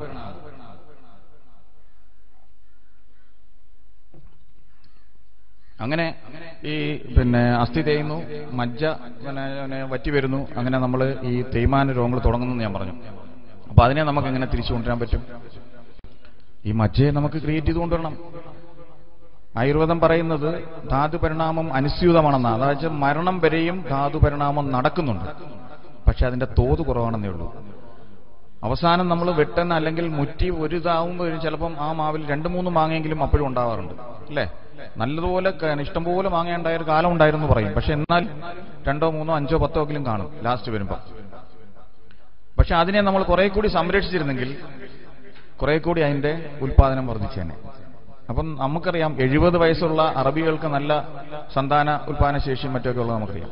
അറബികൾക്കൊക്കെയാണ് എത്ര ഭാര്യമാരും എത്ര കുട്ടികളുമാണ്. അപ്പൊ അവിടുത്തെ ജീവിതശൈലിയും അവിടുത്തെ ആഹാരശൈലിയും, അവരുടെ ഏറ്റവും പ്രധാനപ്പെട്ട ആഹാരമാണ് ഈന്തപ്പഴം. അപ്പം ആ ആഹാരശൈലിയുടെ ഒരു പ്രത്യേകത അവരുടെ ആരോഗ്യത്തിൽ കാണാറുണ്ട്. എൻ്റെ അടുത്ത് വരുന്ന പല പേഷ്യൻസിനെയും ഞാൻ ചോദിക്കാറുണ്ട്, 70 വയസ്സുള്ള കക്ഷികൾ നമ്മളോട് അവരുടെ പ്രധാന ഉദ്ദേശം തന്നെ അവരുടെ ആരോഗ്യം വീണ്ടും ബലപ്പെടുത്തണമെന്ന് അവർ പറയുന്നത്. ഇവിടെ നമ്മൾ 70 വയസ്സാവുന്നതിന് 50 വയസ്സാകുമ്പോഴേ പറയുന്നത്, ഓ ഇനി അങ്ങ് പോയാൽ മതി അങ്ങോട്ടേക്ക്. അതാണ് നമ്മുടെ ചിന്താഗതി. അപ്പം ധാതു പരിണാമം ആഹാരവുമായിട്ട് വളരെ ബന്ധപ്പെട്ട് കിടക്കുകയാണ്. നമ്മുടെ നല്ല ആഹാരവും നല്ല ഈ ധാതുക്കൾക്ക് പുഷ്ടി വരുന്ന, ധാതുക്കൾക്ക് ഉത്തരം കിട്ടുന്ന ആഹാരങ്ങൾ കഴിച്ചാൽ തീർച്ചയായിട്ടും നമ്മുടെ ഏജിങ് അല്ലെങ്കിൽ തേയ്മാനം അല്ലെങ്കിൽ പ്രായം ആവുന്ന ആ ഒരു സംവിധാനമേ നമുക്ക് കുറയ്ക്കാൻ പറ്റും. അപ്പൊ ജീവിത കാലാവധി അല്ലെങ്കിൽ ഇത് കൂടും, ലൈഫ് സ്പാൻ നമുക്ക് കൂട്ടിയെടുക്കാൻ പറ്റും. അതുപോലെ തന്നെ ഈ തേയ്മാന രോഗങ്ങളെ നമുക്ക് ഒരു പരിധിവരെ തടഞ്ഞു നിർത്താൻ പറ്റും. അപ്പൊ ഈ വന്ന തേയ്മാനത്തിനിട്ട് പരിഹരിക്കുന്നതിനേക്കാളും പ്രധാനമാണ് നമ്മൾ അതിലേക്ക് പോകാതിരിക്കാൻ. ഇന്നോട്ട് നമ്മൾ തുടങ്ങിയാൽ നാളെ മുതൽ ഇനിയുള്ള തലമുറയെ അല്ലെ ഇനിയുള്ള നമ്മുടെ കുട്ടികളെ അല്ലെങ്കിൽ നമ്മളുടെ തന്നെ ഇനിയുള്ള മുമ്പോട്ടുള്ള യാത്രയിൽ നമ്മുടെ ഈ തേയ്മാനങ്ങളെ കുറേയൊക്കെ നമുക്ക് പരിധിയിൽ തടഞ്ഞു നിർത്താം. അതുകൊണ്ട് ഞാൻ പറഞ്ഞ രാത്രി ഒരു നേരം ഫ്രൂട്ട്സ് അല്ലെങ്കിൽ വെജിറ്റബിൾസ്. അപ്പം ഡയബറ്റീസ് അല്ലാത്ത പേഷ്യൻസ് ആൾക്കാർക്ക് ഈ വെജിറ്റബിൾസ് നിർബന്ധമല്ല, ഫ്രൂട്ട്സ് മാത്രം കഴിക്കാം. പക്ഷെ എല്ലാ ദിവസവും കഴിക്കണം രാത്രിയിൽ മിക്സഡ് ഫ്രൂട്ട്സ്. ഒരു പഴം കഴിക്കുക അല്ലെങ്കിൽ ഒരു ആപ്പിൾ എടുത്ത് കണ്ടിച്ചില്ല എന്നുള്ളതല്ല. പല ഫ്രൂട്ട്സിനും പലതരത്തിലുള്ള ഗുണങ്ങളാണുള്ളത്. അപ്പോൾ നമുക്ക് അവൈലബിൾ ആവുന്ന പഴവർഗ്ഗങ്ങളെ പലതരത്തിലായിട്ട് 2-3 എണ്ണം പല ദിവസങ്ങളിലും മാറി മാറി നമ്മളത് ഉപയോഗിക്കുക. അതൊരു ശീലം, കുട്ടികൾക്കെല്ലാം അത് കൊടുത്ത് ശീലിപ്പിക്കുകയാണെങ്കിൽ ഈ പറഞ്ഞ ധാതു ശോഷം നമുക്ക് തടയാൻ പറ്റും. അമിതവണ്ണം നമുക്ക് തടയാൻ പറ്റും. ഓട്ടോ ഇമ്മ്യൂണിറ്റി നമുക്ക് തടയാൻ പറ്റും. ഓട്ടോ ഇമ്മ്യൂണിറ്റി എന്ന് പറയുന്നത് തന്നെ സ്വയം ശരീരത്തിന്റെ കോശങ്ങൾ നശിക്കുന്ന സ്വഭാവമാണ്. നമ്മുടെ എന്താ പറയുന്നത്, നമ്മുടെ രാജ്യത്തിന്റെ ജനാധിപത്യം അല്ലെങ്കിൽ നമ്മുടെ ജനങ്ങൾ അല്ലെങ്കിൽ നമ്മുടെ ആഭ്യന്തര ഇത് ശക്തമാണെങ്കിൽ ആർക്കും നമ്മളെ അട്ടിമറിക്കാൻ കഴിയില്ല. അപ്പൊ അത് വീക്കാവുന്നിടത്താണ് അട്ടിമറി ശ്രമം വരുന്നത്. ഈ ഓട്ടോ ഇമ്മ്യൂണിറ്റി എന്ന് പറയുന്നത് തന്നെ അതാണ്. സ്വന്തം പട്ടാളം തന്നെ ആ രാജ്യത്തെ അട്ടിമറിക്കുന്ന പോലെയാണ് ശരീരത്തിനകത്ത് നമ്മുടെ ഇമ്മ്യൂൺ മെക്കാനിസം നമ്മുടെ ഏതെങ്കിലും ഒരു യൂണിറ്റിനെ തകർക്കും. ഇപ്പം സ്കിന്നിനാണെങ്കിൽ സ്കിന്നിന്റെ കോശങ്ങളെ തകർക്കും. അവിടെയാണ് സോറിയാസ് എന്ന് പറയുന്ന രോഗം. ഓട്ടോ ഇമ്മ്യൂണാണ്. ഒരിക്കൽ വന്നു കഴിഞ്ഞാൽ ചികിത്സിച്ച് പൂർണ്ണമായിട്ടും ഭേദമാക്കാൻ കഴിയില്ല. ഡയബറ്റീസ് ഒരിക്കൽ വന്നു കഴിഞ്ഞാൽ ചികിത്സിച്ച് പൂർണ്ണമാക്കാൻ കഴിയില്ല. എന്നെല്ലാം നമുക്ക് നിയന്ത്രിച്ചു കൊണ്ടുപോകാനേ കഴിയും. അപ്പൊ ഇതിനെയൊക്കെ നമുക്ക് തരണം ചെയ്യണമെങ്കിൽ ഈ ഓട്ടോ ഇമ്മ്യൂണിറ്റിയെ നമുക്ക് തകർക്കാൻ കഴിയണം. അവിടെയാണ് ഈ നമ്മുടെ ഈ പ്രകൃതിദത്തമായ ആ ആഹാരത്തിനുണ്ടാകുന്ന ഏറ്റവും വലിയ ഇമ്പോർട്ടൻസ്. ഒരു മരുന്നുകൾക്കും ആ ഒരു ശേഷിയില്ല. കെമിക്കലായിട്ട് ഉണ്ടാക്കിയെടുക്കുന്ന അല്ലെങ്കിൽ അങ്ങനെ എടുക്കുന്ന ഒരു മരുന്നുകൾക്കും ആ ശേഷിയില്ല. അതിനൊക്കെ നമുക്ക് നിയന്ത്രിക്കാൻ മാത്രമേ കഴിയൂ. പക്ഷേ ഈ മരുന്നുകളെല്ലാം നമുക്ക് വേണം. കാരണം ജീവൻ സംരക്ഷിക്കണമെങ്കിൽ ഓരോ ഘട്ടങ്ങളിലും ഓരോ ചികിത്സകൾ ആവശ്യമാണ്. അതുകൊണ്ട് എല്ലാ ചികിത്സകൾക്കും അതിന്റെ പ്രാധാന്യമുണ്ട്. പക്ഷേ ചികിത്സയ്ക്കപ്പുറം ആരോഗ്യം എന്ന് പറയുന്ന ഒരു സാധനത്തിന് അതിനേക്കാളും പ്രാധാന്യമുണ്ട്. അപ്പൊ അവിടെയാണ് നമ്മുടെ ഭക്ഷണത്തിന്റെയും വ്യായാമത്തിന്റെയും നമ്മുടെ ആരോഗ്യ പ്രശ്നങ്ങളുടെയും പ്രസക്തി. അപ്പൊ അതുകൊണ്ട് സന്ധി വിഷയങ്ങളിൽ നമുക്ക് ചികിത്സ കൊണ്ട് തന്നെ ഒരു പരിധി വരെ ഇത് മാറ്റിയെടുക്കാനും കഴിയും. ഈ ആന്റി ഓക്സിഡന്റുകളായിട്ടുള്ള ഔഷധങ്ങളും ഭക്ഷണ രീതി കൊണ്ടും പിന്നെ ശരീരത്തിന്റെ റിജുവിനേഷൻ നഷ്ടപ്പെട്ടു പോകുന്ന ഈ ധാതു ശോഷം വരുന്നത്. ഇപ്പം മാംസശോഷം വരിക, അല്ലെങ്കിൽ ഞരമ്പുകൾക്ക് വരിക, അസ്ഥിക്ക് തന്നെ തേയ്മാനവും ശോഷവും വരിക, ഓസ്റ്റിയോപൊറോസിസ് ഉള്ള ഇത് വരിക, ബോൺ ഡെൻസിറ്റി കുറഞ്ഞു പോകുന്നത്. ഇതിനെയൊക്കെ നമുക്ക് അസ്ഥിധാതുവിനെ വളർത്തിയെടുക്കാൻ വേണ്ടിയുള്ള ചികിത്സാ രൂപത്തിൽ കൂടെ മാറ്റിയെടുക്കാൻ പറ്റും ഒരു പരിധി വരെ. അപ്പം അത് നമുക്ക് അതിനകത്ത് ചെയ്യാവുന്നൊരു കാര്യമാണ്. പിന്നെ ഒരു കാര്യമാണ് ഈ ഞാൻ ഇന്ന് സോറിയാസിസ് എന്ന് പറയുന്ന രോഗം. ഇതുപോലെ വരുന്ന രോഗങ്ങളിൽ ഒരു പ്രധാന സോറിയാസ് ഉള്ള ആരെങ്കിലും ഉണ്ടോ ഈ കൂട്ടത്തിൽ? അപൂർവമായിരിക്കും. 1-2 പേരൊക്കെ വളരെ അപൂർവമായിട്ട് കാണുന്നത്. പക്ഷേ പേഷ്യന്റായിട്ട് ഒത്തിരി പേരെ നമുക്ക് കിട്ടാറുണ്ട്. അറിയാമല്ലോ സോറിയാസ് എന്താണ്? സ്കിന്നിൽ വരുന്ന തൊലി അടന്നു പോകുന്ന രോഗം. നമ്മൾ ചൊറിയുകയോ അല്ലെങ്കിൽ എന്തെങ്കിലും ചെയ്യുമ്പോഴത്തേക്ക് അവിടെ നിന്ന് ചൊല്ലി ഇങ്ങനെ ഇഷ്ടംപോലെ തൊലി ഇളകി പോകും. ഒരു 2 മണിക്കൂർ കഴിഞ്ഞ് വീണ്ടും അതേപോലെ അടുത്ത തൊലി ഉണങ്ങി വന്നിരിക്കും. എന്ന് പറഞ്ഞാൽ ശരിയായ ഒരു തൊലി ഒരു തൊലിയുടെ ഒരു കോശം നഷ്ടപ്പെട്ടു പോകാൻ ദിവസങ്ങൾ എടുക്കുമെങ്കിൽ ഇവിടെ മണിക്കൂറുകൾ കൊണ്ട് കോശങ്ങൾ നഷ്ടപ്പെട്ടുകൊണ്ടിരിക്കും. വീണ്ടും വീണ്ടും ഈ എന്താ പറയുക വളർച്ച പൂർത്തിയാകാത്ത കോശങ്ങൾ അടിയിൽ വന്ന് ഇങ്ങനെ നശിച്ച് അടുങ്ങി വരും. ഇതാണ് രോഗം. ആ കോശങ്ങൾക്കറിയില്ല അതിനെന്താ സംഭവിക്കുന്നതെന്ന്. ഇതാണ് ഓട്ടോ ഇമ്മ്യൂണിറ്റി എന്ന് പറയുന്നത്. സ്വയം അറിയാതെ ചെയ്യും. നമ്മൾ ചില കമ്പ്യൂട്ടർ സിസ്റ്റത്തിനകത്തൊക്കെ ഈ പ്രോഗ്രാം തെറ്റിപ്പോയിട്ട് തോന്നുന്ന പോലെ പോകത്തില്ലേ? ഇപ്പം വ്യാഴത്തിലേക്ക് വിടുന്ന റോക്കറ്റ് പ്രോഗ്രാം തെറ്റിക്കഴിഞ്ഞാൽ കടലിൽ പോയി വീഴുന്ന പോലെ ഇതിന്റെ പ്രോഗ്രാം മാറിക്കഴിഞ്ഞാൽ പിന്നെ അതിനൊന്നും ചെയ്യാൻ കഴിയില്ല. അങ്ങനെ ആ സ്കിൻ കോശങ്ങൾ തന്നെ നശിച്ചുകൊണ്ടിരിക്കും. അപ്പൊ അതിനെല്ലാം ഈ ഇമ്മ്യൂണിറ്റി നമ്മൾ ബിൽഡപ്പ് ചെയ്യുന്നതുകൊണ്ട് മാത്രമേ നമുക്ക് അതിനെയും തരണം ചെയ്യാൻ പറ്റൂ. അവിടെയും നമ്മൾ ഈ ആഹാരത്തിനകത്തുള്ള ക്രമീകരണമാണ് ഏറ്റവും പ്രധാനം. സോറിയാസിന്റെ കേസിൽ 101% ആഹാരം കൊണ്ടാണ് ഏറ്റവും കൂടുതൽ നിയന്ത്രിക്കാൻ കഴിയുക. മാംസാഹാരങ്ങൾ എന്ന് പറയുന്ന സാധനമേ പറ്റത്തില്ല, എരിവും പുളിയും പറ്റത്തില്ല. അപ്പൊ അങ്ങനെ കുറേ കാര്യങ്ങളുണ്ട്. അപ്പൊ ഇതൊക്കെ ഞാൻ എടുത്തു പറയാൻ കാരണം ഈ ജീവിതശൈലിയും രോഗങ്ങളും തമ്മിലുള്ളൊരു അഭേദ്യ ബന്ധമാണ്. അപ്പൊ നമ്മളൊക്കെ എന്തെങ്കിലുമൊക്കെ രോഗത്തിന് അടിമയാവുന്നെങ്കിൽ അതിന്റെയൊക്കെ കുറേയൊക്കെ കാരണങ്ങൾ ഇപ്പോൾ നമുക്ക് മനസ്സിൽ വരും. പിന്നെ ഏറ്റവും വലിയ പ്രശ്നം മാനസിക സ്ട്രെസ്സാണ്, ടെൻഷൻ. പൊതുവെ എല്ലാവരും പറയുന്നൊരു കാര്യമാണ്, ഇനി ഭയങ്കര ടെൻഷനാണ് ഡോക്ടർ. എന്താ കാര്യം? പ്രത്യേകിച്ച് കാര്യമൊന്നുമില്ല, പക്ഷെ ഭയങ്കര ടെൻഷനാണ്. വലിയ വലിയ അങ്ങനെ കപ്പൽ 2-3 എണ്ണം കടലിൽ പോയിക്കൊണ്ടിരിക്കുന്ന മുതലാളിമാർക്ക് വലിയ ടെൻഷനില്ല, ചെറിയ ടെൻഷനുണ്ട്. കോടിക്കണക്കിന് രൂപയുടെ ബിസിനസ് ചെയ്യുന്നവർക്ക് വലിയ ടെൻഷനില്ല. പക്ഷേ 1 രൂപയുടെ പണി ചെയ്യാതെ ഒരു കാര്യവും പ്രത്യേകിച്ചില്ലാതെ വീട്ടിലിരിക്കുന്ന നമ്മുടെ സഹോദരിമാർക്കും സഹോദരന്മാർക്കും പലർക്കും ടെൻഷനാണ്. ഒരു ഡോക്ടർ എന്നുള്ളത് എന്റെ അനുഭവം ഞാനീ പറയുന്നത്. അപ്പം എവിടുന്നാണ് ഈ ടെൻഷൻ വരുന്നത്? ആവശ്യമില്ലാത്ത അതിനെക്കുറിച്ച് ആദ്യ കയറിയും ചിന്തിച്ചും തന്നെ തലമുണ്ടാക്കിയും ആ വഴി അതങ്ങനെ പോകുന്നു. അപ്പം കുറേയൊക്കെ എനിക്ക് തോന്നുന്നു വിദ്യാഭ്യാസത്തിന്റെ അഭാവമായിരിക്കാം, 2 തൊഴിലിന്റെ പ്രശ്നങ്ങളും ആയിരിക്കാം. തൊഴിലില്ല, വേറെ പ്രത്യേകിച്ച് പരിപാടിയൊന്നുമില്ല. ഇങ്ങനെ ആലോചിച്ചുകൊണ്ടിരിക്കുമ്പോൾ ഓരോ ടെൻഷൻ ഇങ്ങനെ വരും. പിന്നെ ആ ടെൻഷനെ കുറിച്ച് ആലോചിച്ച് കൂടുതൽ ടെൻഷനാവും. അപ്പൊ പിന്നെ ഷുഗർ കൂടും, ഉടനെ പ്രഷർ കൂടും. അപ്പൊ സ്ട്രെസ് കുറയ്ക്കണമെങ്കിൽ 2-3 ടെക്നിക്കുണ്ട്. ഒന്ന് ഈ ഭക്ഷണം തന്നെയാണ് പ്രധാനം. 2 അസിഡിറ്റി ഉണ്ടാവുന്ന ആഹാരങ്ങൾ കഴിക്കാതിരിക്കുക. സാധാരണ പൊതുവെ നമുക്കെല്ലാവരും കാണുന്നൊരു പ്രശ്നമില്ല, അസിഡിറ്റി. എപ്പോഴും ഗ്യാസാണ്. ഗ്യാസ് ഇല്ലാത്ത ആരെങ്കിലും ഉണ്ടോ ഇതിനകത്ത്? ഇല്ലാത്തവരുണ്ടോന്നാ ചോദിച്ചത്. അപ്പൊ എല്ലാവർക്കും ഉണ്ടല്ലേ? ആരും കൈപൊക്കിയില്ല. അപ്പം അസിഡിറ്റി ഇല്ലാത്തവർ കുറവാണ്. കാരണം എന്താ? അസിഡിറ്റിയുടെ പ്രധാന കാരണം നമ്മുടെ ഒന്ന് ഈ ടെൻഷൻ എന്ന് പറഞ്ഞൊരു സാധനം, 2 ആഹാരത്തിനകത്ത് വരുന്ന ഈ സമയം തെറ്റിയുള്ള ആഹാരം അല്ലെങ്കിൽ കഴിക്കുന്ന ആഹാരത്തിന്റെ പ്രശ്നം. പൊതുവെ നമ്മളെല്ലാവരും ഈ ഗ്ലൂക്കോസിന്റെ അളവ് കുറയ്ക്കാൻ ഒരു ഇപ്പൊ എല്ലാവർക്കും ഒരു ചിന്തയുണ്ട്. കൂടുതൽ ഷുഗറുള്ള ആഹാരം കഴിച്ചു കഴിഞ്ഞാൽ അല്ലെങ്കിൽ മധുരമുള്ള ആഹാരം കഴിച്ചു കഴിഞ്ഞാൽ ഷുഗർ വരുമെന്നൊരു ചിന്ത ഉള്ളതുകൊണ്ട് എല്ലാവരും ഇപ്പൊ രാത്രി ചപ്പാത്തി ആക്കിയിട്ടുണ്ട്. പൊതുവെ വീട്ടിലെ ഭക്ഷണ രീതി ചപ്പാത്തിയാണ്. പിന്നെ ചിലർക്ക് ഈ ചോറ് കഴിച്ചില്ലേ ഉറക്കം വരില്ല എന്നുള്ളവർ മാത്രമാണ് ഈ ചോറിനോട് ഇത്രയും കൂടി താല്പര്യം കാണിക്കുന്നത്. അപ്പൊ ഈ ചപ്പാത്തി രാത്രി കഴിക്കുന്നതുകൊണ്ട് ഏറ്റവും വലിയ പ്രശ്നം നെഞ്ചരിച്ചിലുണ്ടാവും. അസിഡിറ്റി, നെഞ്ചരിച്ചിൽ ഇങ്ങനെയുള്ള പ്രശ്നങ്ങൾ കൂടുതൽ ഡെവലപ്പ് ചെയ്യും. അപ്പൊ അതുകൊണ്ട് തന്നെ ഈ ഫ്രൂട്ട്സിനകത്തേക്ക് നമ്മൾ അവരും ആശ്രയിക്കുന്നതാണ് നല്ലത്. രാത്രിയിലെ ഈ ചപ്പാത്തി ഇതുപോലുള്ള സാധനങ്ങൾ, ഹാർഡായിട്ടുള്ള ഭക്ഷണങ്ങൾ പൂർണ്ണമായിട്ടും ഒഴിവാക്കുന്നത് ഈ അസിഡിറ്റി കുറയ്ക്കാൻ നമുക്ക് ഒരു പരിധിവരെ സഹായം ചെയ്യും. പിന്നെ ചിപ്സ്, മിക്സർ, വൈകുന്നേരമുള്ള സ്നാക്സ്, നമ്മുടെ ഈ പൊരിപ്പ് വർഗ്ഗങ്ങൾ പൂർണ്ണമായിട്ടും ഒഴിവാക്കണം. രാത്രിയിൽ ഈ ബജ്ജി, ഇനി ബജ്ജിക്കാരൊക്കെ വന്ന് ഇനി ചീത്ത വിളിക്കുന്നറിയില്ല. പിന്നെ വട, ഉഴുന്നുവട, പരിപ്പുവട, ഇങ്ങനെയുള്ള സ്നാക്സ് ഇത് എണ്ണയിൽ വറുത്തും പൊരിച്ചും ഒക്കെ എപ്പോഴും അസിഡിറ്റി ക്രിയേറ്റ് ചെയ്യും. പ്രത്യേകിച്ച് അധ്വാനം ഇല്ലാത്തതുകൊണ്ടാണ്. ഏറ്റവും കൂടുതൽ വിഷയം നമുക്ക് അധ്വാനം ഇല്ലാത്തതുകൊണ്ടാണ്. അത് ദഹിച്ചു മാറത്തില്ല. ഉഴുന്നിന്റെ സാധനങ്ങൾ, കൂടുതൽ ഉഴുന്നിന്റെ സാധനങ്ങൾ. അപ്പൊ അങ്ങനെ അസിഡിറ്റി ഉള്ള സാധനം. പിന്നെ കിഴങ്ങ് വർഗ്ഗങ്ങൾ പരമാവധി ബുദ്ധിമുട്ടുള്ളവർ അത് ഒഴിവാക്കുക. അപ്പൊ അസിഡിറ്റി ഡെവലപ്പ് ചെയ്താൽ അതിന്റെ 2ാം ഘട്ടം എന്ന് പറയുന്നത് ഈ ആങ്സൈറ്റി, ടെൻഷൻ ഇങ്ങനെയുള്ള സാധനങ്ങൾ അതിൽ നിന്ന് ക്രിയേറ്റ് ചെയ്യും. അതൊരു കണക്റ്റഡ് ഇതാണ്. അസിഡിറ്റി എന്ന് ക്രിയേറ്റ് ചെയ്ത സാധനം. അത് പിന്നെ IBS എന്ന് പറഞ്ഞ് ഇറിറ്റബിൾ ബവൽ സിൻഡ്രോം എന്ന് പറഞ്ഞിട്ട് അടുത്തൊരു സ്റ്റേജിലേക്ക് പോകും. പിന്നെ മെന്റൽ ഡിപ്രഷൻ, ടെൻഷൻ പ്രശ്നങ്ങൾ. അതൊരു യഥാർത്ഥത്തിൽ ഇവർ പറയുന്നത് സത്യമാണ്. അവരുടെ ബേസിക് എടുത്ത് നോക്കിയാൽ അവരുടെ അസിഡിറ്റിയാണ് അവിടുന്ന് ആദ്യം തുടങ്ങുന്നത്. പിന്നെ ഒരു വിഭാഗത്തിന് അൾസർ. അപ്പൊ അങ്ങനെ വേറൊരു സ്റ്റേജിലേക്ക് അത് പോകുന്നു. അപ്പം അവിടെയും വില്ലനായിട്ട് വരുന്നത് ആഹാരവും നമ്മുടെ വ്യായാമക്കുറവും തന്നെ. അപ്പം നമുക്ക് പൊതുവെ നമുക്ക് ചിന്തിക്കാവുന്ന കാര്യം എന്ന് പറയുന്നത് ആഹാര കാര്യത്തിൽ നമ്മൾ കുറെ വീട്ടിലൊരു ശീലം ഉണ്ടാക്കുക. ഇത് ആരാ ശരിക്കും ആഹാരകാര്യം ശ്രദ്ധിക്കേണ്ടത്? സ്ത്രീകളാണ്.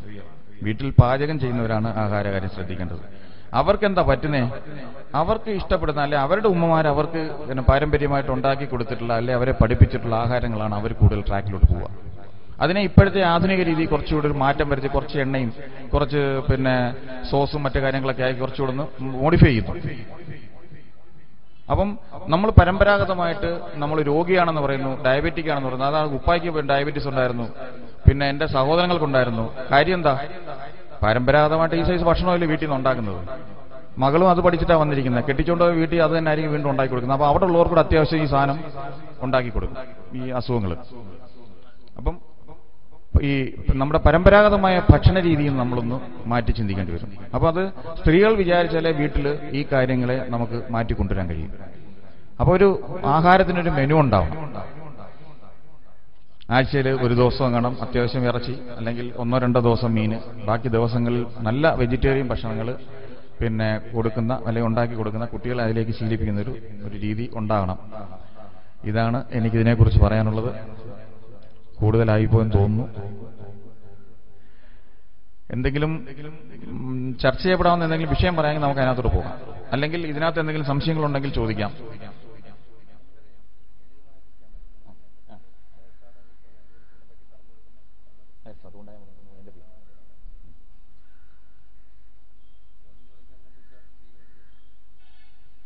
എന്തെങ്കിലും സംശയങ്ങളുണ്ടോ?